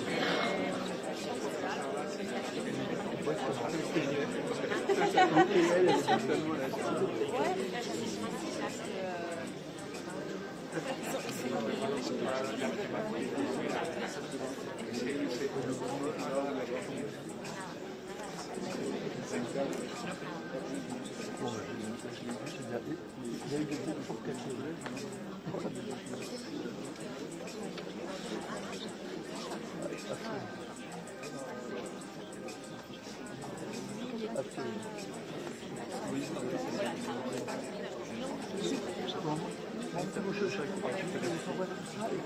je me réjouis de te voir. À bientôt. Je t'embrasse.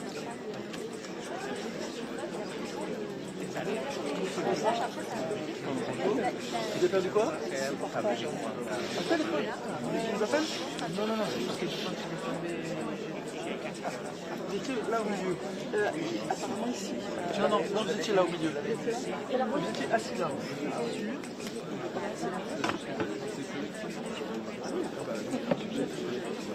Je pense qu'on va envoyer un message tout de suite en disant un peu plus de descente ici.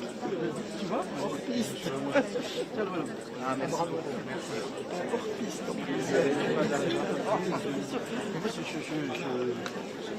On a appris un petit peu de choses parce que après, je moi j'aime bien quand on est très au ski, tu connais des langues.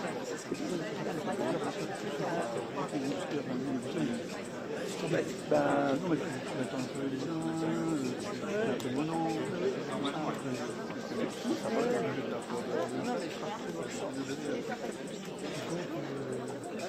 C'est grand, je me rends plusieurs copains qui me disent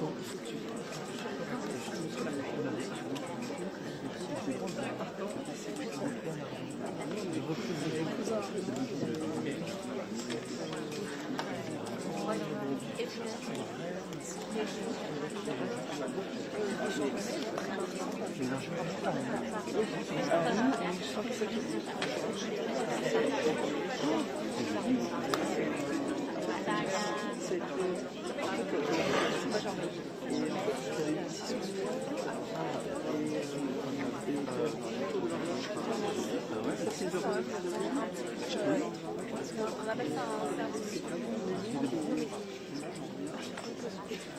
pour 4 heures. Ah, ben oui, mais en fait,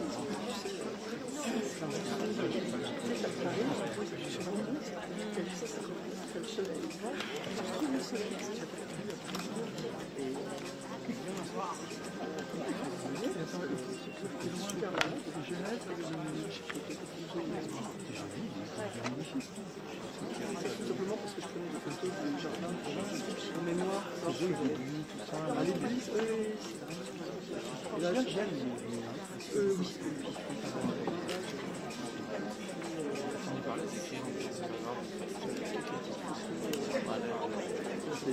C'est plus autonome.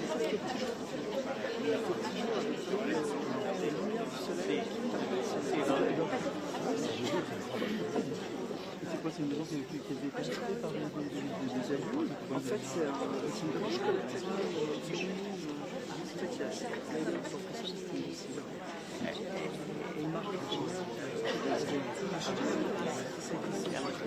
Nous allons commencer.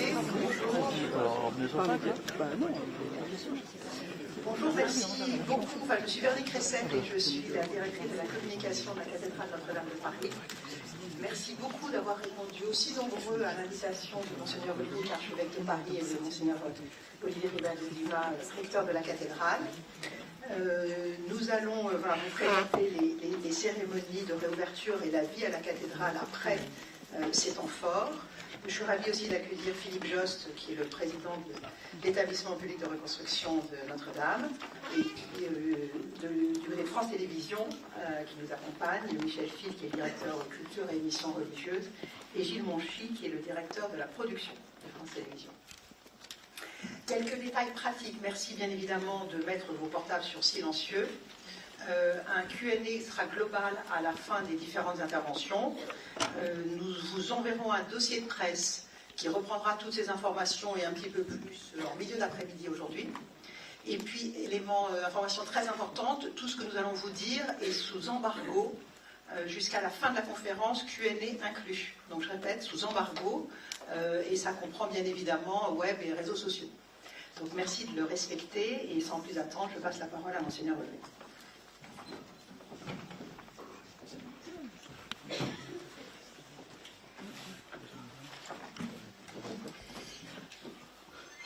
Mesdames et messieurs, bonjour à toutes et à tous. Je vous remercie d'être venus nombreux ce matin, à moins d'un mois maintenant de la réouverture de Notre-Dame, 24 jours très exactement. Nous sommes littéralement au seuil de la cathédrale. Nous pouvons déjà presque en faire l'expérience sensible, comme les nombreux visiteurs qui se pressent sur le parvis ces derniers jours, mais qui se pressent depuis 5 ans à cet endroit. Nous pouvons contempler ces portails ouverts et admirer la lumière des lustres qu'ils laissent entrevoir. Nous pouvons entendre quelques notes d'orgue s'élever parmi les bruits désormais familiers du chantier qui s'achève. Plus que 2 jours et nous pourrons suivre en